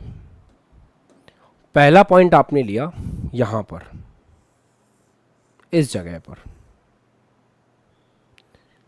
एक x के लिए, एक y होता है, तो x के लिए y है, इस x के लिए ये y है। डन। अब कहानी ऐसी है कि x जो है, अगर मैं उसमें छोटा सा चेंज करूं, जैसे वही वाली बात पुरानी, x बराबर 5, मतलब टाइम बराबर 5, उसमें हल्का सा चेंज करें, तो अगर मैं x में हल्का सा चेंज करूं, छोटा सा चेंज करूं, तो उस छोटे से चेंज को आप क्या बोलते हो? x में छोटे से चेंज को आप क्या बोलते हो? फूलचंद क्या बोलते हैं? dx बोलते हैं। x में छोटे से चेंज को क्या बोलते हैं? dx बोलते हैं। तो x में आपने एक छोटा सा चेंज किया, बिल्कुल छोटा सा, आपको दिखेगा नहीं बोर्ड पे, मैं बहुत छोटा बना रहा हूं। x में आपने छोटा सा चेंज किया dx, तो x में अगर आपने छोटा सा चेंज किया dx, तो आपको नहीं लगता कि y में भी एक छोटा सा चेंज होगा dy? अगर आपने x में एक छोटा सा चेंज किया है dx, तो y में भी एक छोटा सा चेंज आएगा, और ये वाला चेंज कितना होगा? dy होगा। ऐसा। अब अगर अपन एक काम करें, इस पॉइंट की बात करें, अगर हम एक काम करें कि इस पॉइंट पर ऐसे एक स्पर्श रेखा बनाएं, इस पॉइंट पर हम एक स्पर्श रेखा बनाएं ऐसे, तो ये स्पर्श रेखा पढ़ी है आपने क्लास 10th के अंदर। स्पर्श रेखा क्या होती है? स्पर्श रेखा का मतलब होता है जो एक पॉइंट से गुजरती है, टच करती हुई किसी भी वक्र को स्पर्श करते हुए जाने वाली रेखा को स्पर्श रेखा कहते हैं। ये एंगल अगर थीटा है, तो इस थीटा का स्लोप tan थीटा क्या होगा? स्लोप होगा। और इस बार ये स्लोप किसका होगा? सर हमने एक स्पर्श रेखा बनाई है, तो ये स्लोप किसका होगा? ये स्पर्श रेखा का स्लोप होगा। अच्छा, ये एंगल अगर थीटा है, तो यहां आप देख पा रहे हो क्या कि ये छोटा सा जो एंगल है, ये छोटा सा एंगल भी थीटा होगा।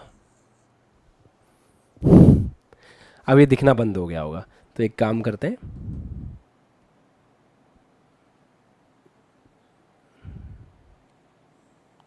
ऐसे देखते हैं। ये आपका x है, इस x के अंदर हमने छोटा सा चेंज किया dx। वो छोटा सा चेंज अगर आपको देखना है, तो वो छोटा सा चेंज क्या है? यहां अगर मैं आपको दिखाऊं, तो वो छोटा सा चेंज है ये dx। तो x यहां पे था, देखना x यहां पे था, उसके अंदर हमने एक छोटा सा चेंज किया dx, ये dx है। अच्छा, y कहां पे था? सर y ये रहा। y के अंदर अपने छोटा सा चेंज मिला, क्या मिला? dy मिला। ये छोटा सा चेंज है। तो क्या मैं ऐसा बोल सकता हूं कि अगर ये dy है, ये dy है, तो ये कितना है? ये dx है। ऐसा बोल सकते हैं। अब इस पॉइंट से जो स्पर्श रेखा जा रही है, उस स्पर्श रेखा को देखो, वो कितना एंगल बना रही है? थीटा। अब इसके साथ साथ चलते हैं, ये यहां पे आ जाओ, तो ये वाली लाइन उस x लाइन के पैरेलल होगी, ये ऐसे काटती हुई जा रही है, तो वो एंगल थीटा है, तो ये छोटा सा एंगल भी क्या होगा? थीटा होगा। हाथ ऊपर करो। कुछ कुछ फील आया? क्या आपको ये फील आ चुका है अब कि सर ग्राफ के अंदर भी सेम चीज हो रही है? जब हम ग्राफ में किसी समय अंतराल पे थे, तो delta y upon delta x था। जैसे ही ग्राफ में हम एक पॉइंट पे पहुंचे, ग्राफ में जैसे ही हम एक पॉइंट पे पहुंचे, वैसे ही dy अपॉन dx हो गया, वैसे ही डिफरेंशिएशन का रोल प्ले हो गया। यही मैं आपको समझाने की कोशिश कर रहा था कि जब तक समय अंतराल बड़ा रहेगा, तब तक delta y upon delta x दिखेगा। जैसे ही उसको छोटा कर दिया जाएगा, वैसे ही वो अपने आप किस में चेंज हो जाएगा? dy बाई डी एक्स में चेंज हो जाएगा। अब थोड़ा थोड़ा कनेक्ट कर रहे हो मेरी बात से, धीरे धीरे और कनेक्ट करोगे आने वाले समय में। अच्छा, तो हम ऐसा बोलें,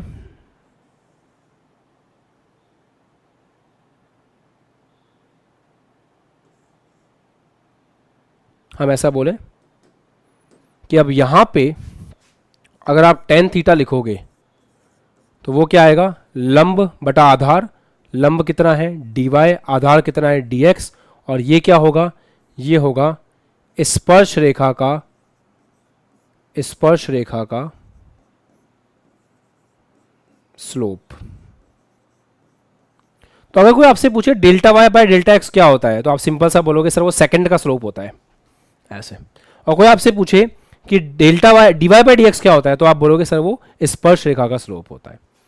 एक बार और समझने का मन कर रहा है, एक बार और समझ लेते हैं। जैसे मान लो कोई दूसरा ग्राफ, दूसरा वक्र लेके समझा देता हूँ। जैसे मान लो कोई भी वक्र आपका वो ऐसे जा रहा है, ये कोई वक्र जा रहा है, मान लो इस वक्र के, वापस समझ लो बेटा, कोई जल्दी नहीं है। मान लो मुझे इस पॉइंट के ऊपर d Y by D x को डिफाइन करना है, तो कैसे कर रहे हैं देखो, मान लेते हैं ये x डिस्टेंस, जब x हुआ वैल्यू x है तो x के संगत वैल्यू y है, ये x है तो इसके संगत वैल्यू y है। x में हल्का सा ऐड किया, हल्का सा बिल्कुल छोटा सा, तो x में छोटा सा हमने x ऐड किया तो x क्या हो जाएगा, x प्लस डी एक्स हो जाएगा। चलो ऐसे समझाता हूँ, अगर इस पॉइंट को मैं x बोल रहा हूँ तो ये वाला जो पॉइंट है ये क्या है, x प्लस डी एक्स है। जैसे टाइम बराबर 5 सेकंड था और फिर अगला वाला टाइम क्या था, टाइम बराबर 5 प्लस डी टी। ऐसे ही अगर ये x है तो इसके ठीक आगे क्या है, x प्लस डी एक्स। अच्छा, x प्लस डी एक्स पे जो वैल्यू है y की वो कितनी है, अगर हम इस पॉइंट को y बोल रहे हैं तो ये पॉइंट क्या होगा, y प्लस डी वाई होगा। और आप समझ पा रहे होंगे कि ये जो डिफरेंस है, ये वाला डिफरेंस और ये वाला डिफरेंस, अगर हम इसको थोड़ा सा बड़ा कर लें ऐसे,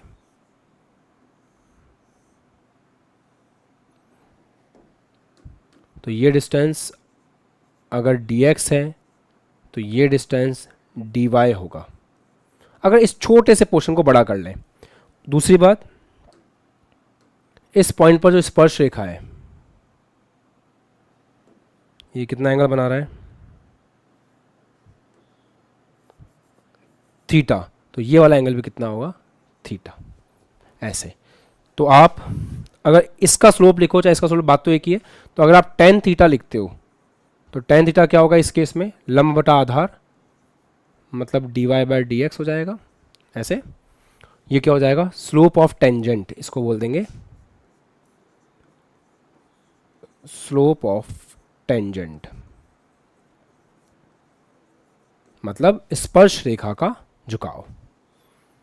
ये हो जाएगा स्पर्श रेखा का झुकाव, ऐसे। फाइन, ये ज्योमेट्रिकल रिप्रेजेंटेशन हो गया। अब इसमें आप ये फील ले सकते हो कि जब हम एक समय अंतराल पे थे, हम दो पॉइंट्स के बीच में थे, तब तक कहानी चल रही थी delta y upon delta x. जैसे जैसे, अब सुनना बेटा ध्यान से, जैसे जैसे तुम इस डेल्टा एक्स को छोटा करते जाओगे, जैसे जैसे इस डेल्टा एक्स को छोटा करते जा रहे हो, जब इस जीरो की तरफ जाएगा, जब आपका डेल्टा एक्स जीरो की तरफ जाएगा तो आप इस वक्र में एक पॉइंट पे पहुंच जाओगे। और जब आप एक पॉइंट पे पहुंच जाओगे तो अपने आप कहानी कौन सी बन जाएगी, d Y by D x वाली बन जाएगी। फिर से ये, जैसे ये एक वक्र है, इस वक्र पे आप यहां थे और यहां थे, तो अंतराल को आप छोटा करते जाओ, आप इधर से पास आते जाओ, इधर से पास आते जाओ। जैसे जैसे आप पास आते जाओगे वैसे वैसे डेल्टा एक्स छोटा होता जाएगा, जैसे जैसे आप पास आते जाओगे डेल्टा एक्स छोटा होता जाएगा। जब आपका डेल्टा एक्स जीरो की तरफ जाएगा तो आप किसी एक पॉइंट पे आके खड़े हो जाओगे, और इसी को डिफरेंशिएशन कहते हैं, इसी को अवकलन कहते हैं कि इतना बड़े अंतराल को काटते काटते काटते छोटा करते करते करते करते हम एक पॉइंट पे पहुंच गए। ये एक बेसिक अंडरस्टैंडिंग है टॉपिक की, ये फील है डिफरेंशिएशन का। फिजिक्स में इसका नीड यही है। अब ये सारी चीज़ें थोड़ी सी अजीब लगती हैं 11th क्लास के बच्चे को, क्योंकि अभी तक हमने कुछ भी नहीं पढ़ा, हमने तो फर्स्ट चैप्टर भी स्टार्ट नहीं किया, औसत चाल नहीं पढ़ाया सर ने, औसत वेग नहीं पढ़ाया, विस्थापन नहीं पढ़ाया, दूरी नहीं पढ़ाया, सीधा ये पढ़ा रहे हो। तो ये एक जगह है, एक समय है जहाँ पे मैंने आपको सब कुछ समझा के छोड़ दिया है। जैसे जैसे फिजिक्स में आपकी अंडरस्टैंडिंग बढ़ती जाएगी वैसे वैसे ये चीज़ें आपको बहुत अच्छे से समझ में आ जाएंगी, और तब आप इस चीज़ को अप्रिशिएट भी करोगे कि हाँ, जो हमने उस दिन सीखा था, सुना था, आज हम बहुत अच्छे से उसको लिंक कर पा रहे हैं। अब हम 2 से 4 मिनट का ब्रेक ले रहे हैं ताकि आप अपने माइंड को रिलैक्स कर लो। आपने अभी तक जो कुछ भी पढ़ा उसमें से आपको कुछ भी रिवाइज नहीं करना है।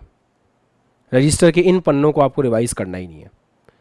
अब हम डिफरेंशिएशन कैसे कैलकुलेट करते हैं वो सीखेंगे 2 से 5 मिनट बाद में, ताकि आपका माइंड फ्रेश हो जाए। ये इस पेज के ऊपर आपने जो कुछ भी सीखा अभी, ये आपको कुछ भी रिवाइज नहीं करना है। आज अपना रजिस्टर खोल करके इसके सम्स को वापस करने की कोई ज़रूरत नहीं है, कुछ भी रिवाइज करने की ज़रूरत नहीं है। आने वाले समय में आप इसको इतना डिटेल में पढ़ोगे, फिर से मैं कह रहा हूँ, इतना डिटेल में पढ़ोगे कि ये आपको तुरंत समझ में आ जाएंगे। थोड़ा फील देना था डिफरेंशिएशन का, इसलिए मैंने आपको ये सब कुछ बताया। अगर इसका 5% 10% जितना भी समझ में आया है काफ़ी है मेरे लिए, चलेगा।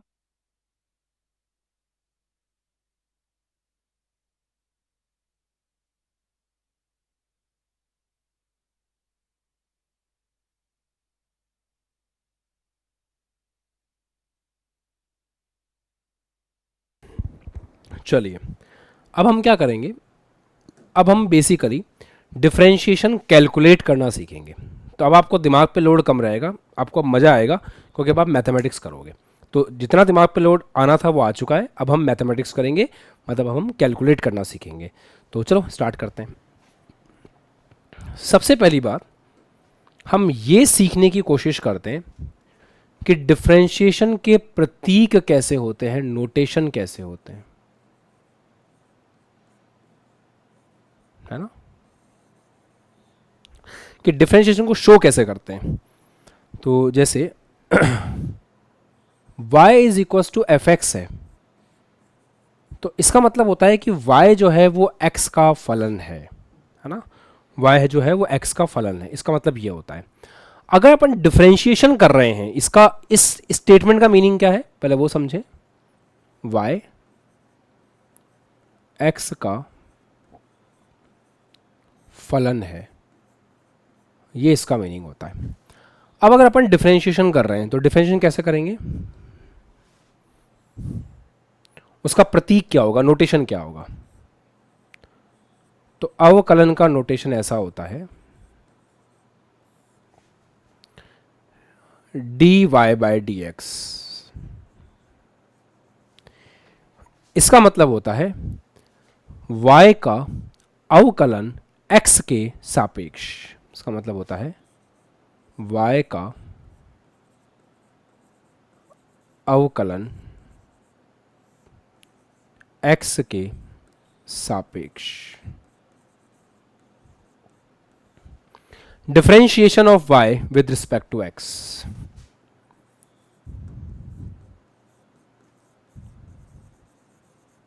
Differentiation of y with respect to x। इसको ऐसे ही पढ़ते हैं, इसको ऐसे ही पढ़ते हैं, या फिर इसको ऐसे भी लिख सकते हैं कि d by D x, y को अपन कैसे बोल सकते हैं, एफ एक्स बोल सकते हैं, तो इसको ऐसे बोल सकते हैं, या फिर अपन इसको y प्राइम बोल सकते हैं, ऐसे भी बोल सकते हैं, या फिर हम इसको, नोटेशन है सारे, या फिर हम इसको एफ एक्स प्राइम भी बोल सकते हैं। पढ़ते इसको ऐसे हैं, F ex prime, F x के ऊपर डंडी खींचिए मतलब एफ एक्स प्राइम, ऐसे। तो y का x के सापेक्ष अवकलन को एक और तरीके से समझा जा सकता है कि x के सापेक्ष y कैसे चेंज हो रहा है। तो नोटेशन ऐसे बनता है, dy बाई डी एक्स लिखा हो सकता है, D by D x F x लिखा हुआ हो सकता है, y प्राइम लिखा हुआ हो सकता है। y प्राइम का मतलब क्या है, y के ऊपर डैश लिखा हो सकता है, एफ एक्स के ऊपर डैश लिखा हो सकता है। अब ये तो हो गया नोटेशन। अब हम इसकी थोड़ी सी मैथमेटिक्स देखते हैं। आपको ये बात ध्यान रखनी है कि अगर y कोई कांस्टेंट है, कांस्टेंट का मतलब क्या होता है, अभी पहली बार सुन रहे होंगे कई बच्चे वर्ड। कांस्टेंट का मतलब होता है नियत, नियत शब्द आपने सुना होगा। कांस्टेंट है मतलब नियत है। अगर y नियत है और आप dy by D x calculate करने जाते हो, तो इसका मतलब क्या होता है, dy बाई डी एक्स का फिजिकल मीनिंग क्या है बच्चों, y में परिवर्तन x के सापेक्ष। अगर y एक कांस्टेंट वैल्यू है तो क्या y में x के सापेक्ष परिवर्तन होगा। जैसे मान लो y की वैल्यू 5 है, तो तुम y बराबर 5 फिक्स कर दिया मैंने, तो क्या x को चेंज करने से y चेंज होगा। आप कहोगे सर y तो फिक्स है ना 5, x कुछ भी हो y तो 5 ही है। इसका मतलब ऐसे केस में y में x के सापेक्ष कोई परिवर्तन नहीं हो रहा है, तो जब y कांस्टेंट होता है तो dy बाय डी कितना होता है, 0 होता है। ये अपन को ध्यान रखना है। जैसे मान लो कभी ऐसे मन में आ जाए कि सर बहुत सारे सवाल बन जाते हैं इसके ऊपर, देख लेते हैं हम कैसे कैसे सवाल बनते हैं। जैसे मान लो आपको दे दे y इज इक्वस टू 5 और आपसे पूछे बताओ dy बाय डी कितना होगा, तो आप क्या बोलोगे, सर y तो एक कांस्टेंट है, तो कांस्टेंट का तो कुछ होता ही नहीं है ना, y चेंज ही नहीं होगा x के रिस्पेक्ट में, तो dy बाय डी कितना हो जाएगा ऐसे केस में, ऐसे केस में dy बाय डी 0 हो जाएगा। ऐसा है। Second, y is equal to 10 है मान लो, तो dy बाय डी कितना हो जाएगा बताओ। क्या आप डायरेक्टली बोल पा रहे हो कि हाँ सर dy बाय डी 0 हो जाएगा। सही है। अगर मान लो ऐसा दे दिया जाए कि y is equal to sine 30 है और आपसे कहा जाए dy बाय डी कैलकुलेट करो, कैसे कैलकुलेट करोगे बताओ। क्या आप ऐसा बोलोगे, sir dy by d y की जगह आ रहा है सर साइन 30, सर साइन 30 का वैल्यू कितना होता है, 1/2 होता है। क्या 1/2 एक कांस्टेंट वैल्यू है, तो कांस्टेंट का डिफरेंशिएशन कितना होता है, कांस्टेंट का डिफरेंशिएशन 0 होता है। That's it. सही है, पक्का। अच्छा लॉग अभी हालांकि आपने पढ़ा नहीं है, पर फिर भी मैं लॉग का एक सवाल ले लेता हूँ। जैसे मान लो y is equal to log 5 दे रखा है, तो लॉग भी अपने आप में एक वैल्यू होती है, लॉग 5 की भी अपने आप में एक वैल्यू होती है। बाद में आप पढ़ लोगे इसके बारे में कि लॉग 5 क्या होता है वगैरह, पर लॉग 5 एक वैल्यू होती है, फिक्स वैल्यू, कांस्टेंट है। तो कांस्टेंट है तो उसका डिफरेंशिएशन कितना होगा, उसके लिए dy बाय डी कितना होगा, तो एक कांस्टेंट वैल्यू का डिफरेंशिएशन कितना होता है, 0 होता है। तो जैसे log 5, log 10, log 50, log 100 ऐसे कुछ दे रखा हो तो डिफरेंशिएशन उसका कितना माना जाता है, 0 माना जाता है। डन है, ठीक है। यहाँ तक फर्स्ट पेज क्लियर हो गया। कांस्टेंट का डिफरेंशिएशन अभय कितना होता है, 0 होता है, ये याद रखना है बस। चलो लिख लो।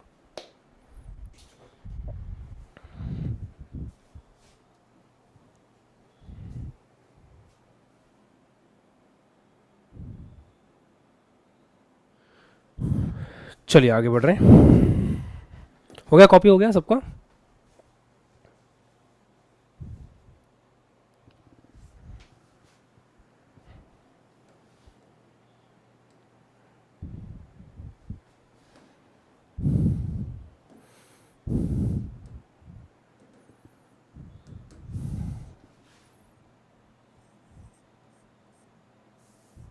चलो अब फॉर्मूले देख रहे हैं ना अपन, बहुत सारे फॉर्मूले देखेंगे ना।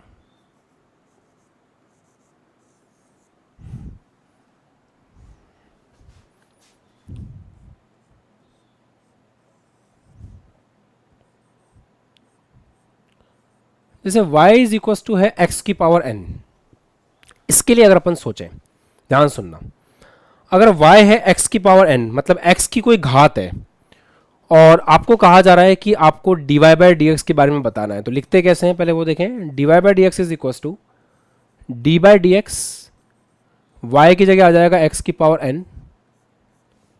अब इसमें जो चीज याद रखनी है वो क्या है, पावर आगे पावर -1, तो पावर जो n है वो आगे आ जाएगी और पावर -1 हो जाएगा, तो पावर आगे पावर -1 ऐसे देखते हैं। तो y is equal to x की पावर n है, तो क्या याद रखेंगे, वापस से बोल रहा हूं, क्या याद रखोगे, पावर आगे साथ में पावर -1, ऐसे आप इसको याद कर सकते हो। ये एक फंडामेंटल फॉर्मूला हो गया जो आपको याद रखना है, इस पे सवाल लगाते हैं।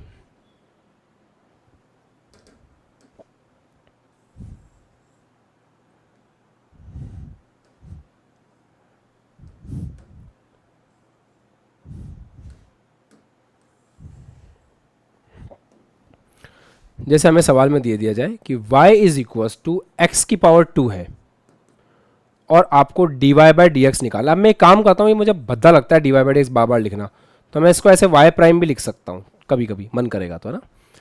चलो देखते हैं d Y by D x कैसे निकालेंगे। नोटेशन समझ लो पहले। ये डी बाई डी एक्स ऐसे कैसा रख लेंगे, y की जगह आ जाएगा एक्स स्क्वायर।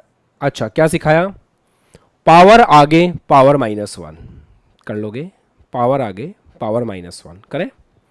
पावर कितनी है 2, 2 आगे आ जाएगा, और पावर -1 कितना आ गया 2x। तो अगर कोई आपसे एक्स स्क्वायर का डिफरेंशिएशन पूछेगा सोनू यादव, तो क्या बताओगे उसको, पावर आगे पावर -1 2x बता दोगे। ठीक है प्रियम, मैनेज हो जाएगा। अच्छा अब देखते हैं y is equal to x की पावर 1 है तो कैसे कर रहे होंगे, इसमें कैसे कर रहे होंगे।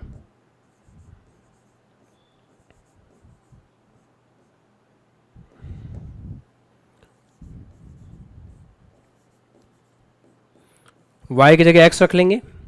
अब आप बोलोगे सर dx से dx कैंसिल हो जाएगा, वैसे भी बोल सकते हो 1 आ जाएगा, बट और तो समझना है तो x की पावर 1 है। क्या बताया गया है, अगर वैसे देखें तो x की पावर 1 है, पावर आगे पावर -1, 1 आगे आ जाएगा, पावर में से 1 माइनस करेंगे तो 1 - 1 0 होता है, तो 1 इंटू एक्स की पावर 0, किसी की भी पावर 0 1 होती है, तो आंसर आ गया 1। आप चाहते तो ये भी बोल सकते थे सर dx अपॉन dx वैसे ही 1 हो जाएगा कट के, जैसा आप चाहो। अच्छा अब मैं कुछ सवाल आपको करने के लिए देता हूँ, आप अपने हिसाब से करके दिखाना, है ना। जैसे y is equal to x की पावर 10, कुछ स्टैंडर्ड दिमाग लगाने वाली चीज़ें हैं वो आप करेंगे। y is equal to x की power 10 D Y by D x calculate करो।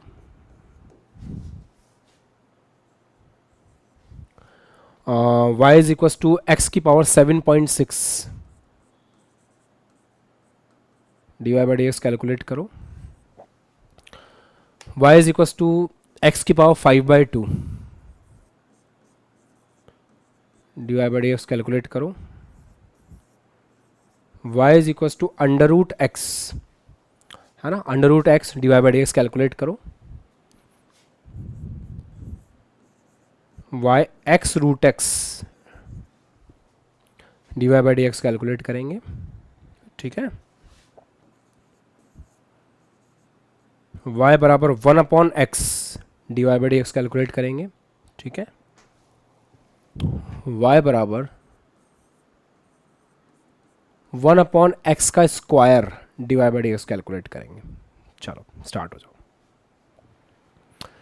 कुछ अगर बेसिक मैथ्स में जरूरत पड़ेगी तो मैं यहाँ पे आपको हेल्प कर दूंगा, इस तरफ कुछ फंडामेंटल बातें आएंगी अपन यहाँ कर लेंगे। ठीक है,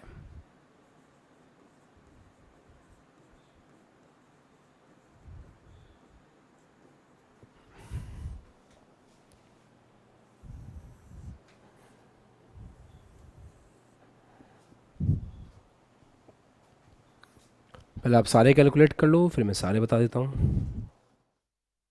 एक बार आपने कैसे किया है कोई बात नहीं, नहीं हुआ तो भी चलेगा, ऐसे खुद को मतलब जज नहीं करना है इन सवालों से, क्लासरूम एग्जाम्पल्स हैं। चलो let's have a look. y is equal to x की power 10 divide by D x कैसे कैलकुलेट करेंगे।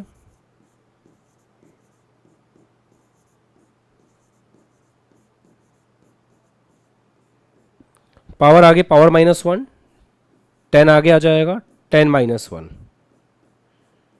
10x की पावर 9। क्या हम लोगों ने ऐसे ही किया था सबने, पक्का, वेरी गुड। चलो देखते हैं इसमें कैसे करेंगे। D Y by D x of x की पावर 7.6। अच्छा क्या बताया था, पावर आगे पावर -1, उस बात को भूलना नहीं है ना। पावर आगे पावर -1, 7.6 आगे आ गया, पावर -1, तो 7.6 में से -1 कर देंगे तो ये आ गया 7.6, एक्स की पावर 6.6 हो गया। कितने बच्चों का ठीक था, देखो सीख रहे हो, और क्या चाहिए। मैंने कहा था ना इसमें तुम्हें मज़ा आएगा।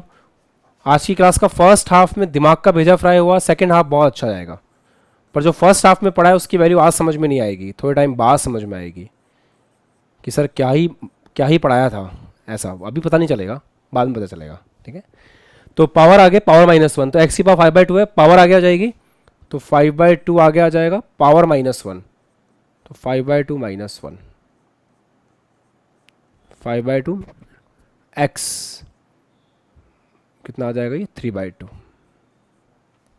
तो 5/2 एक्स की पावर 3/2। क्या हम मेंटेन कर पा रहे हैं, कितनों का सही था ये। अब केवल मैथमेटिक्स है ना, मेरा रूल थोड़ा कम है अब। अच्छा, y is equal to under root x कैसे मेंटेन करेंगे, देखो कोई भी जैसे रूट ए है तो कभी भी आप चाहो तो उसको पावर हाफ लिख सकते हो, है ना। कोई भी अगर रूट ए है तो उसकी पावर हाफ होती है, ऐसे बोल सकते हैं। तो रूट एक्स को मैं ऐसे लिख सकता हूँ एक्स की पावर 1/2। तो फिर d Y by D x calculate करेंगे तो कैसे करेंगे, यहाँ आ जाएगा एक्स की पावर 1/2, पावर आगे पावर -1, तो पावर आगे पावर -1, तो ये ऐसे हो जाएगा 1/2, हाफ में से एक गया तो माइनस का हाफ आ जाएगा ऐसे। अच्छा, एक चीज़ और, जैसे ए की पावर m है तो नीचे जाकर के वो पावर -m हो जाती है ऐसे, और अगर किसी की पावर -m है तो नीचे जाकर के वो पावर +m हो जाती है, साइन चेंज हो जाता है। तो यहाँ x की पावर -1/2 है तो नीचे जाकर के ये x की पावर +1/2 हो जाएगी। जो x की पावर आपको -1/2 दिख रही है ना बेटा, वो नीचे आके क्या हो जाएगी, +1/2 हो जाएगी, चलेगा। अच्छा, x की पावर हाफ को क्या लिख सकते हैं, अंडर रूट एक्स लिख सकते हैं, तो ये आ गया 1/2 रूट एक्स, ऐसे हम इसको लिख पाएंगे, 1/2 रूट एक्स ऐसे लिख पाएंगे इसको।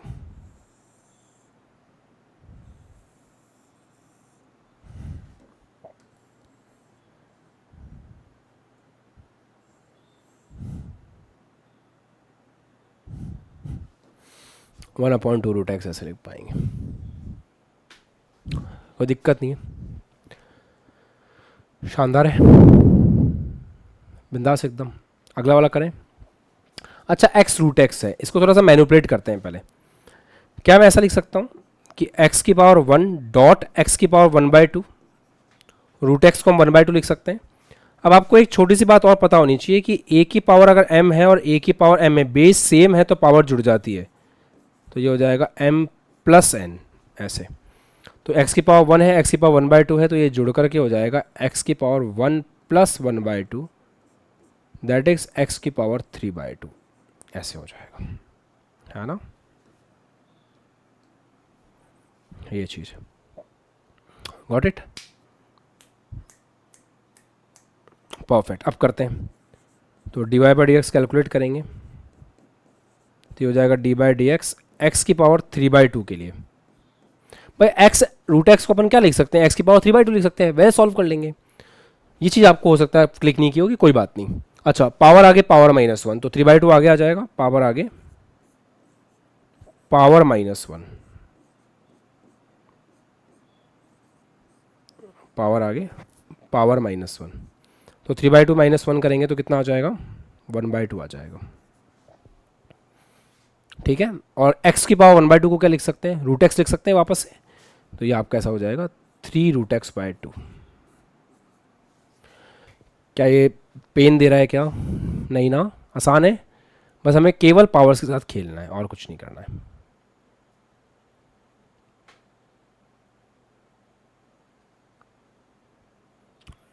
केवल पावर्स के साथ खेलना है। चलो, x की पावर 1/x है, कोई दिक्कत नहीं है, x की पावर 1 ही तो है, तो इसको ऊपर ले आओ, तो ये x की पावर -1 हो जाएगा ऊपर आकर के।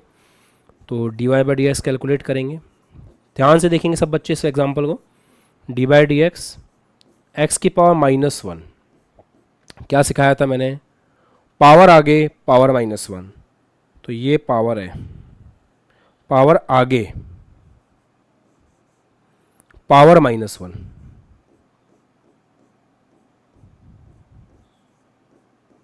ऐसा। तो हम एक काम करें, x की पावर -2 है, उसको नीचे भेज दें, तो ये हो जाएगा x की पावर 2, ऐसे, इस तरीके से, ठीक है। अच्छा, इसको कैसे किया होगा, अब जैसे ये किया वैसे इसको कर देंगे, क्या दिक्कत है। क्या हम इसको ऐसे लिख सकते हैं कि y is equals to x की पावर -2, तो D Y by D x कैसे लिखेंगे,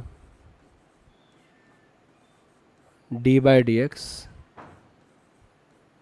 एक्स की पावर -2, पावर आगे पावर -1, तो पावर आगे आएगा पावर -1,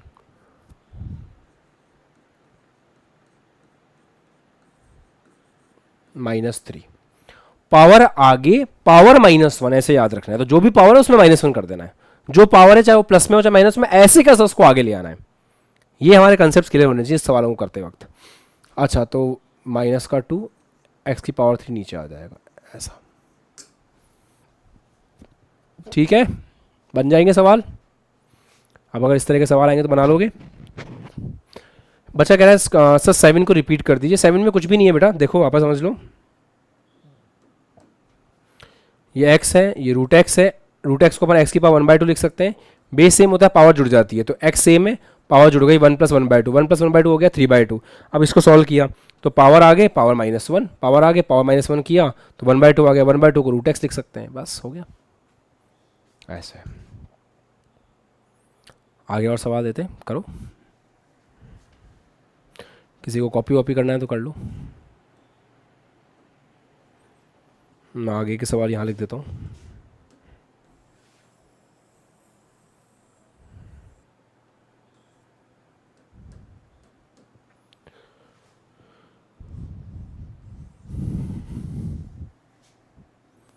अच्छा, y is equals to 1/x⁻³ है ना।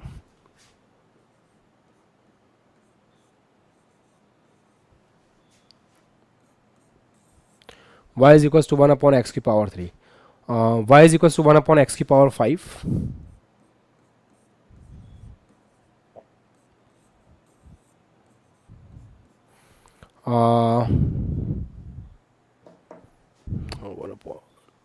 एक ये ले लो,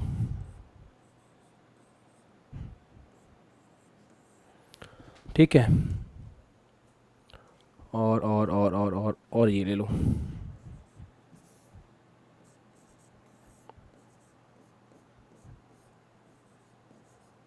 एक ये ले लो।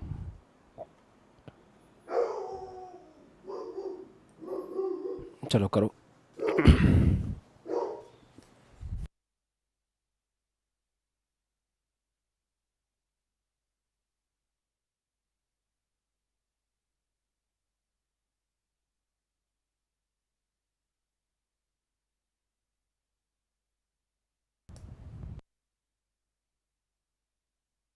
कर लिए सवाल, बन गए? कितों से बने, मतलब आंसर तक पहुंचे हैं हम, कुछ ना कुछ कंक्लूजन पहुंचे हैं।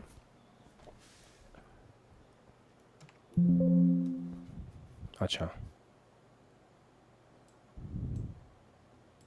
ठीक है, काफ़ी बच्चे हैं मतलब, ओके फाइन। देखते हैं 1/x⁻3, इसको तो फटाफट कर लेंगे, x⁻³ हो जाएगा। सो dy/dx हो जाएगा, d/dx x⁻³ पावर आगे पावर -1 -3 x⁻⁴ हो जाएगा, ऐसा हो गया। हाँ, इसको हम थोड़ा सा रीअरेंज करके भी लिख सकते हैं इस तरीके से।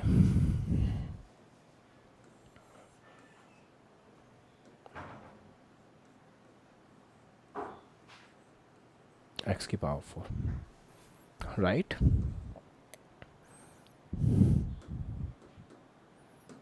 सिमिलरली इसके लिए कैसे करेंगे, ये x⁻⁵ लिख लीजिए,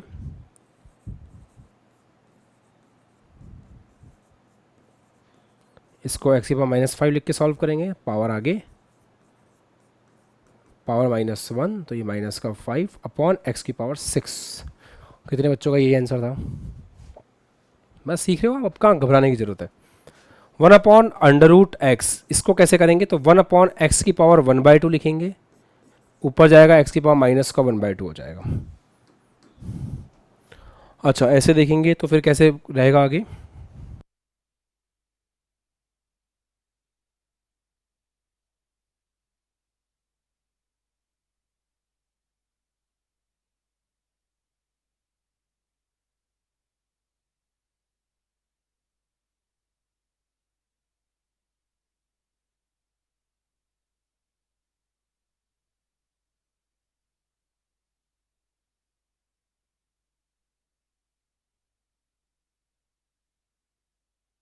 क्या जाएगी पावर -1, तो ये कितना आ रहा है 1/2 x⁻³ ऐसा दिख रहा है, x⁻³ पावर आगे पावर -1, ऐसे ही किया सबने। अच्छा, एक्स की पावर -3/2 आ गया। अब उसको नीचे भेज दो तो ये हो जाएगा माइनस का 1/2 एक्स की पावर 3/2। चाहो तो एक्स की पावर 3/2 को चाहो तो, जरूरी नहीं है, एक्स रूट एक्स भी लिख सकते हैं, क्योंकि एस रूट एक्स क्या होता है, एक्स की पावर 3/2। तो मन करे तो, ये कंपलसरी नहीं है वाला स्टेप, बट ठीक है, पता है तो कर देते हैं। एक्स की पावर 3/2 को एक्स रूट एक्स लिख सकते हैं। Again I am saying it's not compulsory, अगर आप कंफर्टेबल हो तो कर लो, अदरवाइज ऐसे परेशान होने की कोई खास नीड नहीं है। अच्छा, 1/x अंडर रूट एक्स को कैसे करेंगे, देखिए नेक्स्ट पेज पे कर लें। अच्छा सॉरी, ये तो पुराना ही था ना, इसको डिलीट कर देते हैं।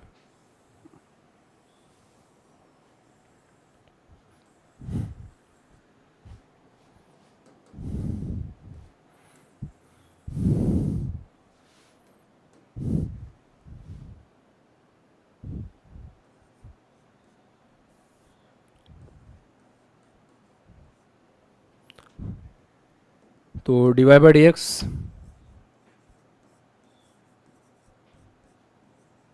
थोड़ा इसको एडजस्ट कर लें पहले ना, इसको 1/x की पावर 3/2 डायरेक्ट लिख सकते हैं, फिर ऊपर जाके हो जाएगा x की पावर -3/2, तो डी बाई डी एक्स।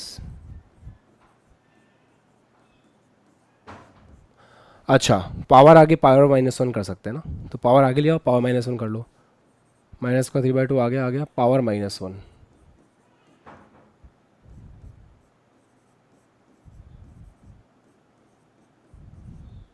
नीचे भेज देंगे ऐसे। डन है, रेज योर हैंड्स, बस ठीक है। तो ये डिफरेंशिएशन के बेसिक्स आपने सीखे। अब इनको आज रिवाइज करना है अच्छे से बैठ करके, और इनकी प्रैक्टिस करनी है कि हम कैसे कैसे इस पर काम कर सकते हैं। जितना सिखाया उसको प्रैक्टिस करके आना है। ज़्यादा नए सवाल अभी नहीं कर पाओगे, कल की क्लास में हम और बहुत सारे फॉर्मूलाज वगैरह को देखेंगे। आज आपका ब्रेन वॉश काफ़ी हो चुका है स्टार्टिंग के फर्स्ट हाफ में, सेकेंड हाफ थोड़ा कंफर्टेबल फील हुआ होगा, बट मैं आपको थोड़ा गाइड करता हूँ हल्का सा। डिफरेंशिएशन के अंदर अपन चलते हैं। जैसे मान लो, ऐसे एक रफली बता रहा हूँ, इसको नोट मत करना है ना। जैसे y इज इक्वस टू, कहीं पे ऐसे दे रखा हो 5x, इसका आपको डिफरेंशिएशन करना है। तो कैसे करते हैं, ये मत बोलना सर जीरो हो जाएगा, कांस्टेंट देख के जीरो बोल दो। y इज इक्वस टू 5 अलग चीज है बेटा, और y is equals to 5x² अलग चीज है, ये गुणा में है, तो x का मान रखेंगे तो y चेंज होगा, है ना। तो डिवाइड बाई डी एक्स कैसे निकलेगा, D by D x 5x², 5 constant है, इसको बाहर निकाल लेंगे। डी बाई डी एक्स किसका, x² का, x² का क्या हो जाएगा, पावर आगे पावर -1, कितना हो गया 10x। तो 5x² का डिफरेंशिएशन कितना होता है, 10x होता है। चलेगा इतना, पक्का हाथों पर करो सब लोग, सही है। ये कल सीखेंगे हालांकि अपन, बट 5x² का डिफरेंशिएशन होता है 10x। अब आप अपने कंसेप्ट पे आओ इधर, जो आपको सिखा रहा था मैंने कहा था ना कि आप v बराबर D x by d T से सॉल्व कर सकते हो। तो देखो v बराबर D by d T, x की जगह आप क्या रख दो 5t²। तो यहां पे x होता है, यहां पे x होता है, वहां x था, यहां पे t है, तो 5t² का डिफरेंशिएशन क्या हो जाएगा 10t। अब किस टाइम पे पूछ रहा है आपसे, टाइम बराबर 5 सेकंड पे पूछ रहा है, तो यहां पे 5 रख दो, तो 10 × 5 50। ये देखो, ये आ गया एक समय अंतराल पे वेग, अच्छा फील कराने के लिए। इधर same logic, D x by d T करके देखो, तो सर x कितना है, x है 5t², 5t² का डिफरेंशिएशन होता है 10t। कितने टाइम पे पूछ रहा है, 3 सेकंड पे, रखो 3, कितना आ रहा है 30। तो डिफरेंशिएशन का मीनिंग ये होता है, जो आप इतनी लंबी माथा पच्ची से सीख रहे थे, डिफरेंशिएशन ने उसको आसान कर दिया। क्यों, क्योंकि डिफरेंशिएशन की डेफिनेशन बोलती है कि जब हम नीचे वाली चीज को बिल्कुल टेंडिंग टू 0 कर देते हैं तो डिफरेंशिएशन निकल के आता है। और आप यही तो कर रहे थे, आप एक्चुअल में ये डेल्टा टी, इस समय को आप 0 कर रहे थे, समय को आप बहुत छोटा कर रहे थे, लास्ट में आपने वही किया। वो डिफरेंशिएशन से भी पॉसिबल है, इसलिए डिफरेंशिएशन पढ़ाया जाता है, इसलिए फिजिक्स में इसकी इतनी इंपॉर्टेंस है। ये मैंने आपको थोड़ा सा लास्ट में रिलेट करने की कोशिश की। बाकी ये फर्स्ट क्लास है, अभी थोड़ा और समय लगेगा, ओवर एक्सपेक्टेशन नहीं रखनी है खुद से। हाँ, ये जरूर है कि आपको जो पढ़ाया जा रहा है वो सुपरफिशियल लेवल पे नहीं है। मतलब एक होता है सुपरफिशियल लेवल, एक होता है बल्क। बल्क का मतलब होता है अंदर, इंटरनल। तो आपको जो पढ़ाया जा रहा है वो सरफेस लेवल पे नहीं है सुजीत, सरफेस लेवल पे पढ़ाई नहीं कर रहे हैं अपन। अपन पढ़ाई कर रहे हैं बल्क में, अच्छे से डेप्थ में पढ़ाई कर रहे हैं। तो बहुत सारी चीज़ें ऐसी होंगी जिन चीज़ों को समझने के लिए कभी कभी आपको थोड़ी और एफर्ट्स लगाने पड़ेंगे, पर बेनिफिट मिलेगा। आप सेलेक्ट होंगे जेईई में और नीट में आने वाले समय में। कॉम्प्रोमाइज़ नहीं किया जाएगा आपके साथ कुछ भी, आपको मेहनत करनी पड़ेगी तो करनी पड़ेगी। That's it. ठीक है निखिल, कंफर्टेबल थे आज? चल जाए काम? अच्छा चलो बाय बाय। अब कल मिलेंगे सेम टाइम पे, और पढ़ के आना, एक बार रिवाइज़ करके आना, जितना हो सकता है उतना रिवाइज़ करके आना। इन्हीं सवालों को वापस से एक बार ट्राई करके देख लेना, ताकि आपको आइडिया हो जाएगा कितना हो रहा है कितना नहीं हो रहा है। चलो टाटा।